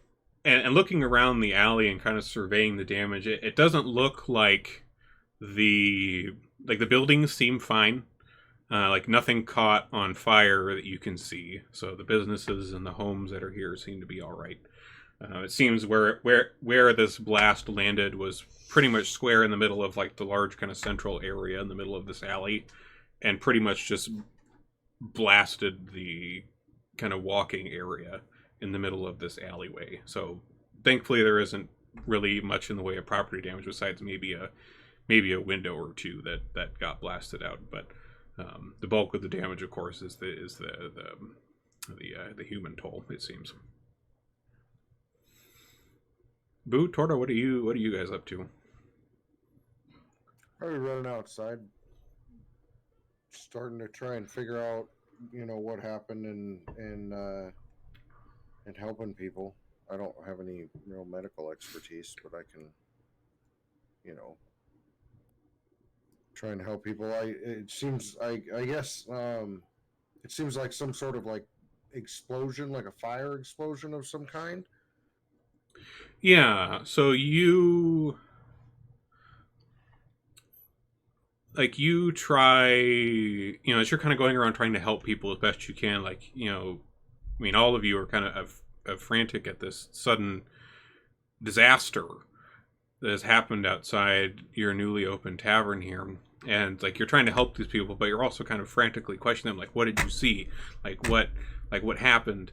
And most of the people, like one guy you asked, he's just kind of talks like, I heard a huge explosion, and like from behind me I was talking to my friend, and like I heard this blast and turned and like just felt this wave of heat, and I saw this other acquaintance of mine get immolated in front of my eyes, and like I don't know what happened. It just happened so fast, and then I was out on the ground, and you see, like, most of the people that you've like encountered so far have kind of similar variations of that same tale. Like, oh, I was just out here, having a good time at this tavern that just opened, and then suddenly it just all went to hell. Like, I don't know what happened. Like, I don't remember seeing anything, and it just all of a sudden out of nowhere. So, I'm sure Zyara doesn't know a ton about explosions. Mm-hmm. But would it seem weird to her that the gnome's body is like especially like burnt to a crisp beyond recognition? I mean, at least just from that, like, all you can really get from that, just looking at it, is like it seems that whatever this was seemed to happen to, like, either from them or to them, or something was centered on this gnome. Well, I guess that's what I'm trying to get at. Like, would it be reasonable that looking at the gnome Mm-hmm. and the surrounding bodies and seeing that the gnome clearly looks like it was in the center of whatever happened, Mm-hmm. like, would it be reasonable for her to kind of come to a conclusion that maybe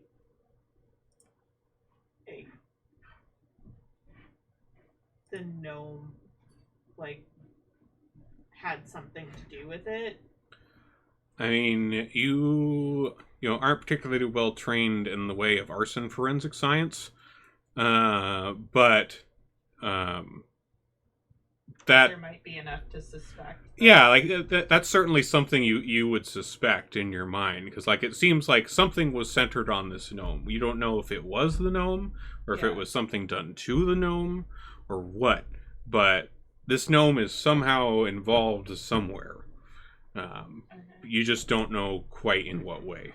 I think I would point that out to Boo and Mix, because I know that they're more in that like magic alchemy field, and be like something seems off about this. Do you notice how much more damaged that gnome's body is than anyone else? When she says this, Mix just kind of looks up. He is completely exhausted, both his mental and magical reserves, helping as many people as possible. Like he was just trying to stabilize them. He's almost barely moving, just checking people. Okay. I'll head over and take a look. Can I roll like Arcana or Investigation, one of those two? Yeah, go ahead and roll an Arcana check for me. And sort of hearing that it's a gnome specific, we'll kind of head out to the epicenter and try to ID if it's the same gnome that was skittish in the alleyway. Sure.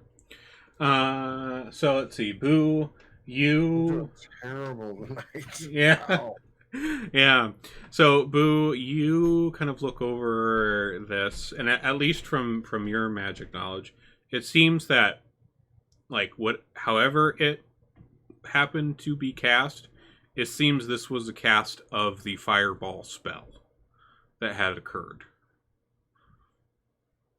It looks like this was a fireball from some, so it had to be some sort of scroll or, a medium level caster of some sort. Torte, go ahead and roll an investigation check for me as you're kind of looking over this gnome, trying to see if this happens to be the one you ran into before. Okay. So, Torte, you are kind of looking over this gnome. You kind of, turn over what's left of him to try to see if you recognize anything. And you do happen to,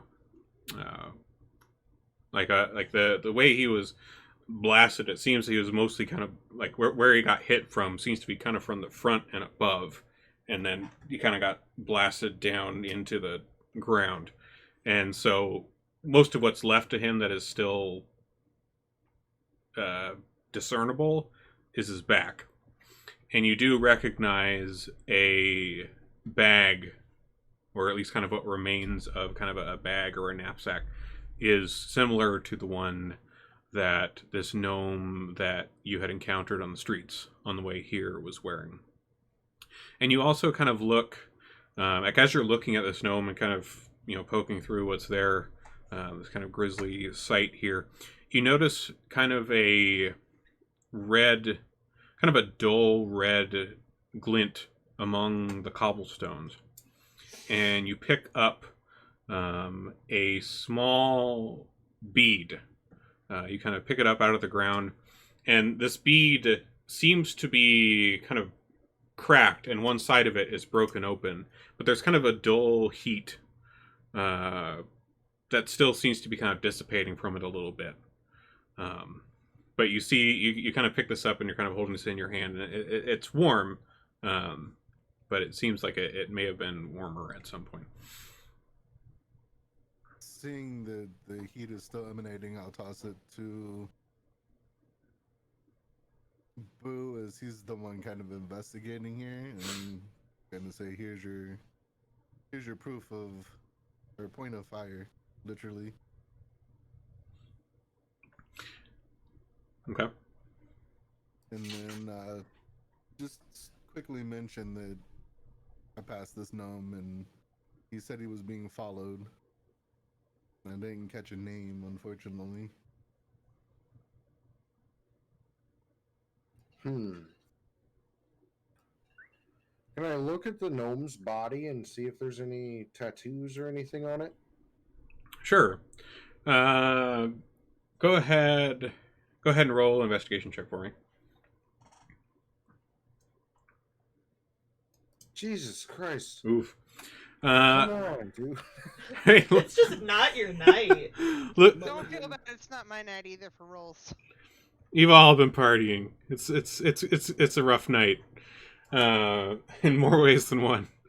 So you look over this gnome and you don't find any particular tattoos.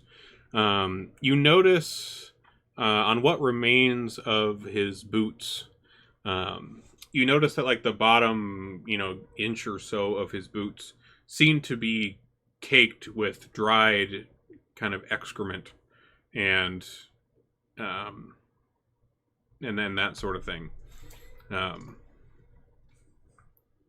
And I mean, along with the gnome, there's like also these other people that are around. There's like these women, these men in cloaks. There's these other people that have been killed that I'd listed off earlier. If you need me to list them again, I can. But there are others around as well, aside from this gnome. While they've all been investigating, helping people, I've been running around looking for the kids. Okay. So Jinku, roll. Let's see. Roll a perception check for me. Okay. Oh, finally! Woo!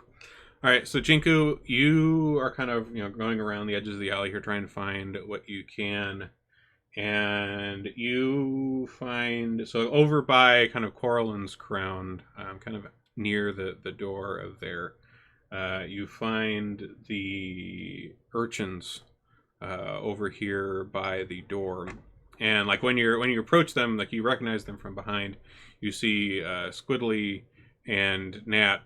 Both standing up, like facing towards the wall. And as like you come over there kind of frantically looking at all, you see that they are looking at Jinx, who's kind of slumped against the wall and appears to be unconscious. I'll pick Jinx up and say, "Come on, kids," and run back to the house. Okay. And like they gladly come along with you. Like it's clear that they are somewhat distraught. Like Squiddly and Nat, like they both seemed intermittently just crying from the trauma of it. And Jinx, at least, like when you pick him up and you're carrying him, at least it seems somewhat shallow, but at least he still seems to be alive. But all of them are all fairly singed on the front. You're not sure where exactly they were when this explosion went off, but it seems they were close enough to get somewhat hurt by it. But they are all in a fairly bad way, it seems. And as I'm running into the house with them, I'll yell for Zyara to come help. Okay. I'll get up immediately and leave the investigation to Boomix and Torta while I attend to the kids and treat their burns and try and help Jinx. Okay. Mick, seeing the kids go by in bad shape, you said that he succeeded on 3 minor healing potions. Yeah, you do have those. He's going to, well, he doesn't have them on him if they're in the basement. He is going to immediately burst into the tavern and start going to the basement to get those to take them to the kids. Okay. Like as you're kind of going in through the tavern, like the patrons that were inside, many of them at this point have kind of gone outside, and you can, again, kind of hear the gasps and the screams as they see this sight in the alley outside. Some of them are, trying to kind of head their way home as well. Some of them are still kind of milling about inside, maybe not really sure what to do at this point.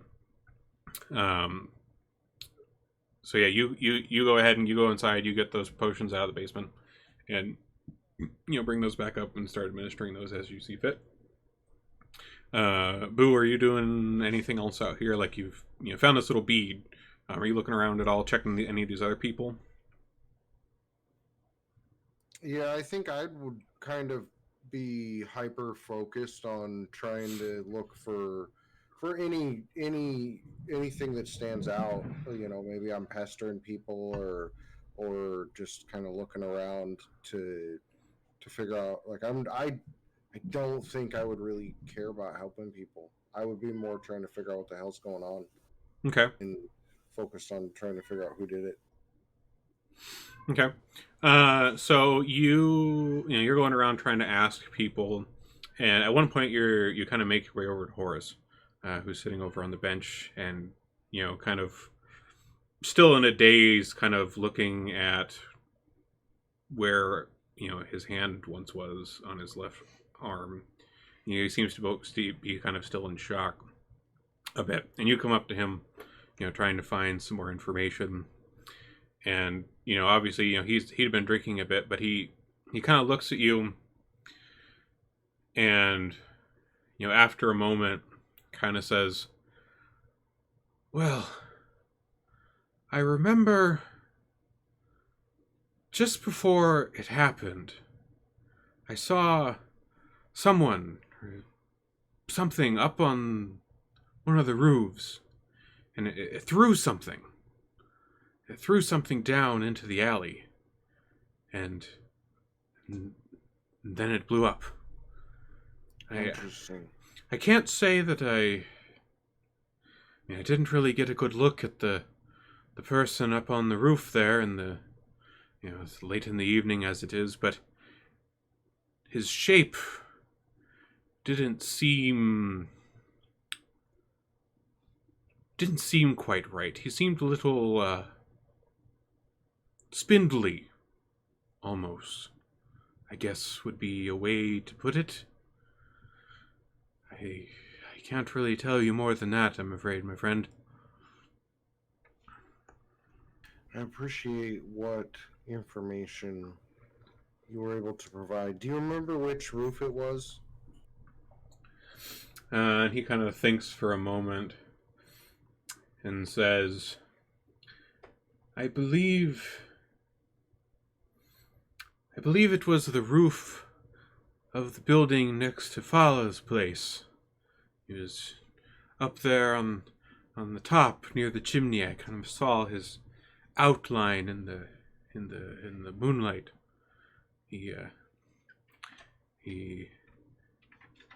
like I said, his arms and legs were strangely thin, very thin, unnaturally thin, and I saw the silhouette of his face. It seemed to have like a very kind of regal, long, pointed beard, almost. I'm not sure, but it looked quite odd. I almost thought I saw the moonlight kind of glinting off of him, I think.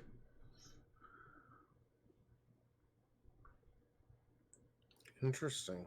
Regal face, beard, moonlight glinting off of him, and oddly spindly. This is all useful information, and I really appreciate you giving me this information and helping us out. I'm really sorry for what has happened here. Please take this. I know it won't make up for what has happened, but perhaps you can use it to make your life a little easier. I will kind of turn a little bit to the side and pull out and count out 50 gold pieces and give it to him. Okay, go ahead and take that off your sheet yourself. As you're talking to Horace here, you see there was like a man that was kind of laying a little ways away on the ground, and you see him kind of start to kind of groggily sit up. He kind of has these he kind of has these kind of decently large mutton chops of sorts on his face, kind of this jet black hair. One side of his face is pretty badly burned, but he seems to kind of groggily be sitting up off the street, kind of pushing himself up on his arms, trying to kind of gain some steadiness. I'll go over and I guess I kind of hand this coins off to Horace. His name was, right? Yep, and Horace. And I'll say, please be well, and I'll move to the guy that's kind of trying to sit himself up and try and help him out. Okay. So this man's kind of sitting up here, and he kind of looks around, and like he sees you helping him, and it seems he's still kind of a bit disoriented from this. And he kind of sees you and he says, "Oh, I was just trying to head towards the bookworms shop nearby. Thank you for helping me up here, friend. Are you okay? Is he like visibly bleeding or anything? I mean, nothing like you don't see any like visible bleeding, but like like one side of his face is quite burnt. Like that seems like it's going to be pretty scarred for probably the rest of his life. Please, you look like you could use this. I will give him one of my potions of healing. Okay. So he kind of quickly downs that and seems to, kind of come to a little bit better. And he kind of quickly, or tries to stand up as quickly as he can. He says, "Oh, I'm sorry. I have some business I need to attend to. I have to go. I'm sorry.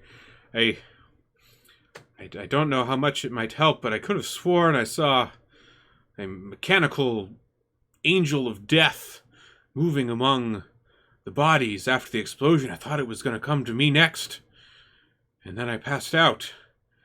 And I'm afraid I can't give you much else than that." And he kind of, hurriedly kind of gets up and kind of unsteadily kind of rights himself and kind of looks over kind of sadly across the other people in the square and, kind of starts stumbling his way out of the alley. While this guy is kind of, stumbling away from you to the north out of Troll Skull Alley, you see coming towards you in the opposite direction a familiar face. You see Raynar coming up the alley towards you all. And he seems to be carrying like some, like a gift of some sort. It seems like he was on his way to come to the opening of this bar of these friends that had rescued him. And, as he comes around the corner, you can see his face kind of grows more and more concerned. And, as the scent of the smoke and the charred people and stuff, and he kind of drops this basket he was holding, and he sees you there, Boo, and, runs up to you with kind of a surprised look on his face. He says, "What? Good God, what happened here, man?" It sounds like some sort of, mechanical angel of death or something used this object here to cause a fireball directly in front of our business. And I'll show him the bead thing. Okay. He kind of looks over this bead a little bit and kind of turns it over in his hand, and he says, I've seen jewelry of this like before. I think sometimes you see, necklaces or rings with beads infused with various spells. It seems like this may have been one such of these pieces of jewelry, perhaps infused with fireball, as you say. I see. Was there anyone you know that was caught in the blast? I hope. I mean, of course, this is a tragedy for all of these who have lost their lives. And as he's kind of looking over the people here on the ground, his eyes kind of stop on the small figure, kind of in the middle of this all. And he kind of rushes over and, tries to kind of look over what's there. And he says, Do you know who this is? No, but I heard he was afraid he was being followed here. And Raynar kind of stands up with a rather concerned look on his face. And, he kind of, he kind of dug around in the pack on the back here. And he pulls out like a little emblem of the Neverember house that was in this gnome's knapsack. He says, "This gnome, this is a friend of mine, Dalakar. He had arranged to meet me here tonight. he had sent a very urgent message just earlier today that he had to meet me as in a safe location, and that he was going to be heading to Troll Skull, as he had heard good things from me before. But I haven't seen him in quite some time before now, I must say. He worked for my father, and he would keep an eye on me, I guess I would say. I would kind of see him everywhere around, and we became acquainted through that, but it's been, probably a few weeks ago since I last saw him. Actually, I think right before I was taken, and you all came to my assistance, was the last time I'd seen him. But I'm not quite sure what business he had with me here, but he was very, very urgently insistent in the message that I had received. He said he was carrying something valuable for my father. Well, let's see what he was carrying, and I'll go over there and start going through his shit. I mean, you... Oh, go ahead, Mix. Have the city guard showed up yet? At this point? At this point, I would say, as Raynar comes in here and he and Boo are looking over this gnome, Dalakar, it seems, according to Raynar. Mix, you do see the city guard kind of starting to coalesce around the area. I'm going to look at them and, like, before I ran out of Troll Skull, I'm going to drop off the 3 minor healing potions for the kids. I'm going to look at the city guard. We need every healer possible. And I'm going to start running toward Fala's shop to start banging on the door, begging for any healing herbs or bandages. Fala's in Troll Skull. Yeah, Fala is still in Troll Skull at this point. Oh, well, she's still in Troll Skull. I'm going to beg her to run to her shop and get any healing herbs that she has. Drop off the potions and tell the city guard that they need healers here immediately. Mm-hmm. And she is more than willing to head over there and start, trying to whip up whatever poultices she can to try to help. As you are coming back out of the manor, Mix, you see like the guard has been kind of coming up around the area, quite a few of them, and as they're arriving, you see them kind of start to cordon off the north and south entrances to Troll Skull Alley, posting a number of city guards at each entrance. And you see a group of 6 of them, and along with, you see 6 of them kind of make their way towards this kind of central area where Boo, you and Raynar are at, and they seem to kind of come over and start looking over the bodies, and they start kind of questioning you all for any details that you can give them. And in particular, you see 2 gentlemen kind of walking towards you, Boo and Raynar. Let me show these 2 too. One of them is fairly tall, with kind of a rough haircut, and seems to be carrying a small notebook. And the other is somewhat short and stout, with these kind of bright green glasses. And they come over to the scene here with you, Boo, and they say, You there, did you happen to see what happened here?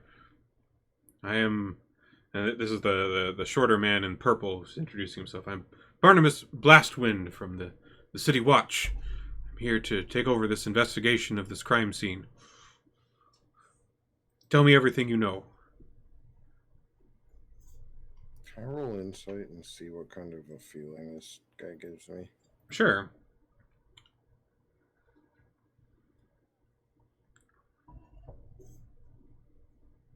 Okay. He seems like a trustworthy fellow. I'll tell him everything I know. Okay. So you kind of relay to him all of these details. And as you're doing this, Barnabas is kind of very closely looking over the various bodies here, and kind of making small little quips. And his partner here is kind of taking notes in this small notebook.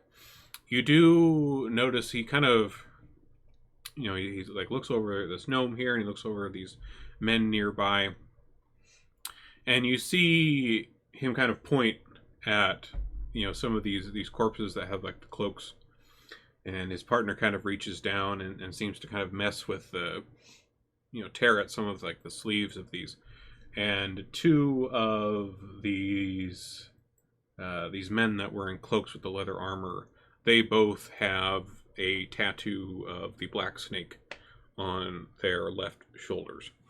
That's the Zentrum. Yes, that is Okay. correct.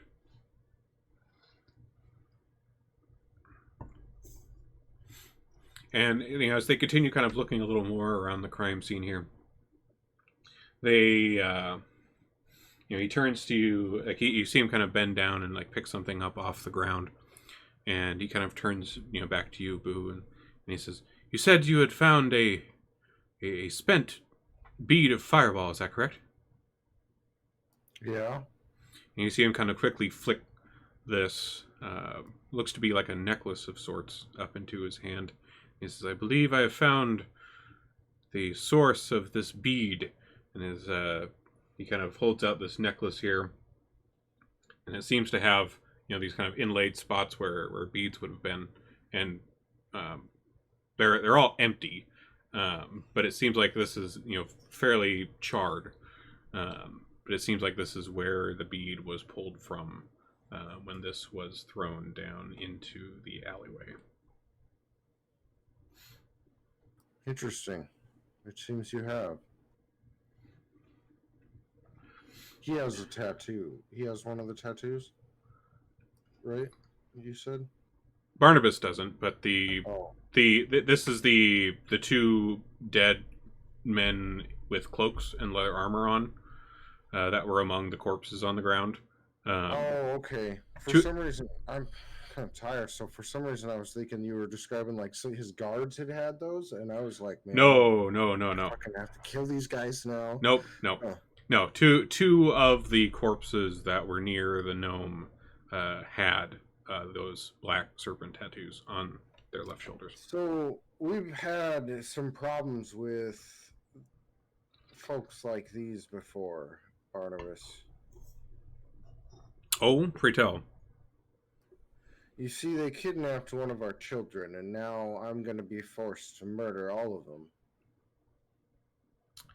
And Barnabas kind of lets out a sly chuckle there and says, "Well, I mean, they are the Zentrum gang, but please try to keep the murdering to a minimum, if you please. I don't need more on my plate than I already do." Oh no, I won't leave anything behind. Don't worry. You see him kind of squint at you at this, kind of in disapproval.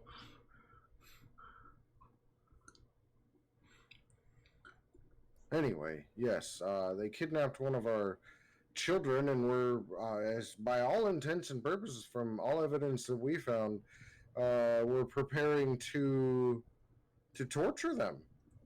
These Zentrum stoop to torturing children, and unfortunately, I'm not saying anything about your guard, but they're obviously everywhere, and I'll do something about it. But anyway, and I'll kind of explain to him what we had found in the trade ward, Okay. and kind of link that up with what had happened, and what why the fire started and whatnot. Okay. At this, you see him kind of like running his fingers through his beard here and kind of trying to consider how this could all begin. Was there any reason that these Zentrum may, want to question this child associate of yours? Like what information might this child have had? Can I speak to one of these children? Well, the children are hurt. They've been traumatized. You can speak to them tomorrow. But I mean, there are adopted children basically, so they know about what we've been up to, and we perform various tasks for groups that have different interests within Waterdeep. So I imagine it's related to one of our numerous allegiances. Interesting, interesting. And what of this spindle man on the roof? It almost sounds like a construct of sorts, perhaps. Have you seen any constructs around? I personally haven't. Well, didn't the lady, the previous owner, have a construct with her? She She had a shield guardian. Oh. Yeah, she had a shield guardian, which is a construct, but he was definitely not spindly. That is for sure. Sorry, I just had that thought. No, good thinking though. Good thinking. Yeah, no, I don't recall seeing any constructs. I mean, a couple people, described one up on the rooftops and then one moving through the crowd, but that's it. Barnabas is kind of a quiet partner here that's been taking notes this whole time. Kind of chimes in and says, "Sir, sounds sounds to me like a description of a nimble right. Didn't they have those at the parade the other day?" And Barnabas kind of thinks for a moment and says, "Yes, that does seem to be in a similar vein. You say it had what looked to have like a beard of some sort of stylized beard of sorts?" Yeah, like a regal face and like a stylized beard that came to a point. And he had spindly arms and legs. Well, I mean, nimble rights are... I mean, they're expensive, but you see them around a fair bit.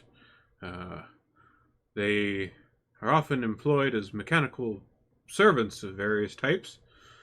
But, oftentimes their buyers customize them in, various ways to their liking, whether that be with their face or their structure.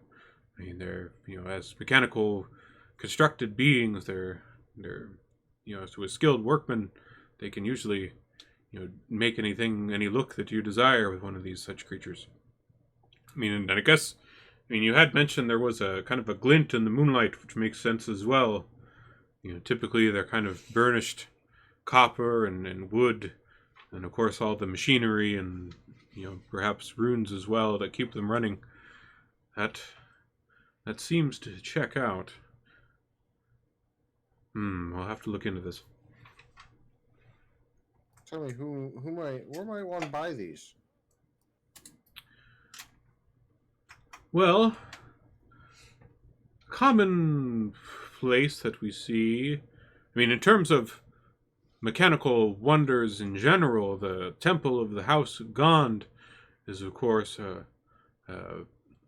place of many mechanical treasures. And, you see nimble rights around there a fair bit. They do like their constructs and machines at that particular worship space. But there are also traders that come and go that sell nimble rights or other type constructs to the rich folk in town. As I said, they're not particularly cheap to come by. But I'm not aware off the top of my head of any ones in town at the moment.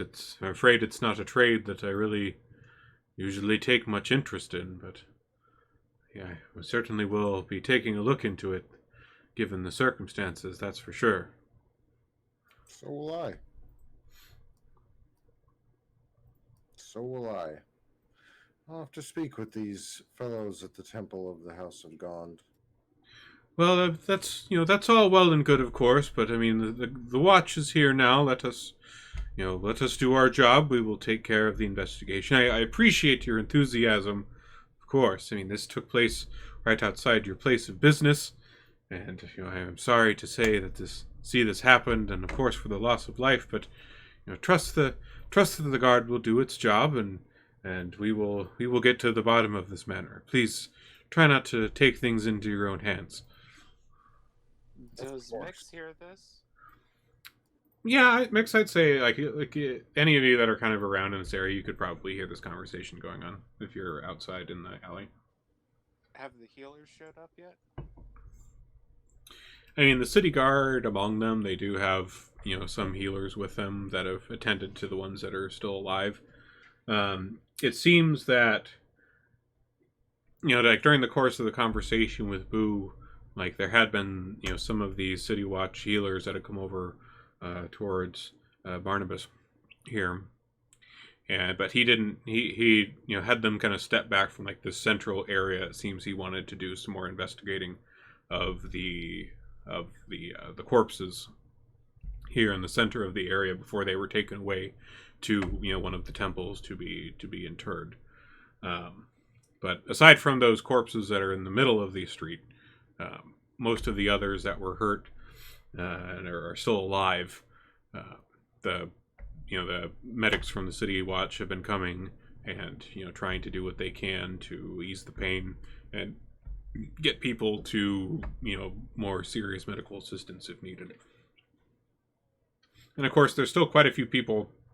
Like the city guard has managed to kind of try to get a lot of the crowd out of the area. They set up these cordons on the south and north entrances of Troll School Alley, and they aren't really letting anybody in or out. But still, like some of the other people that live here, you can see them kind of, craning their heads out their windows or their doors, just trying to kind of, gawk at the scene. But, yeah. Well, Mix is going to lean down to Boo and whisper in his ear, good advertisement. Let's offer to pay 100 gold to ease the suffering of those. Tell that man that and mix it in with your conversation. I'm going to keep attending to the wounded.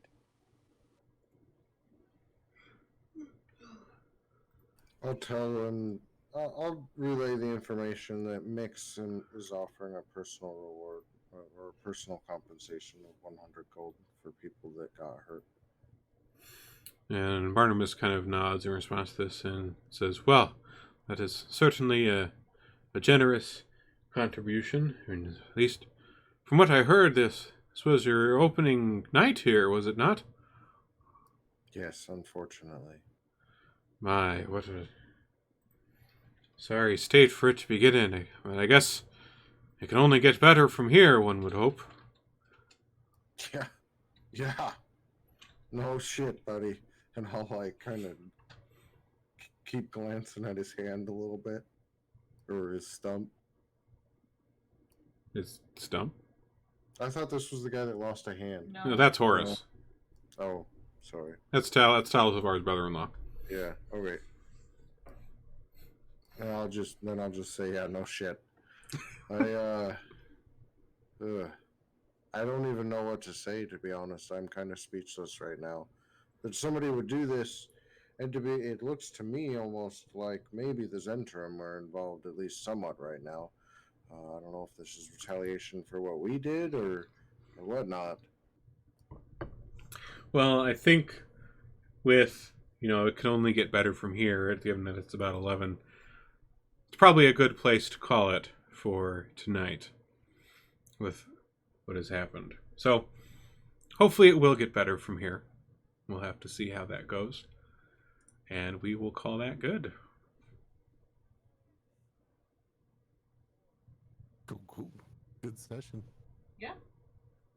All right, let me get Great this session. stream shut down.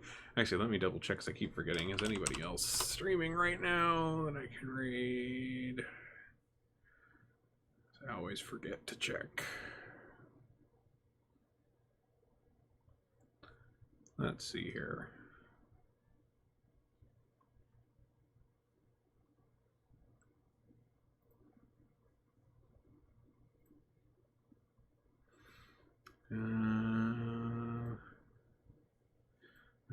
that I know, just some big people that I follow. Okay, well, we'll just leave it at that then. So we will see you all in 2 weeks. Thank you all those who came and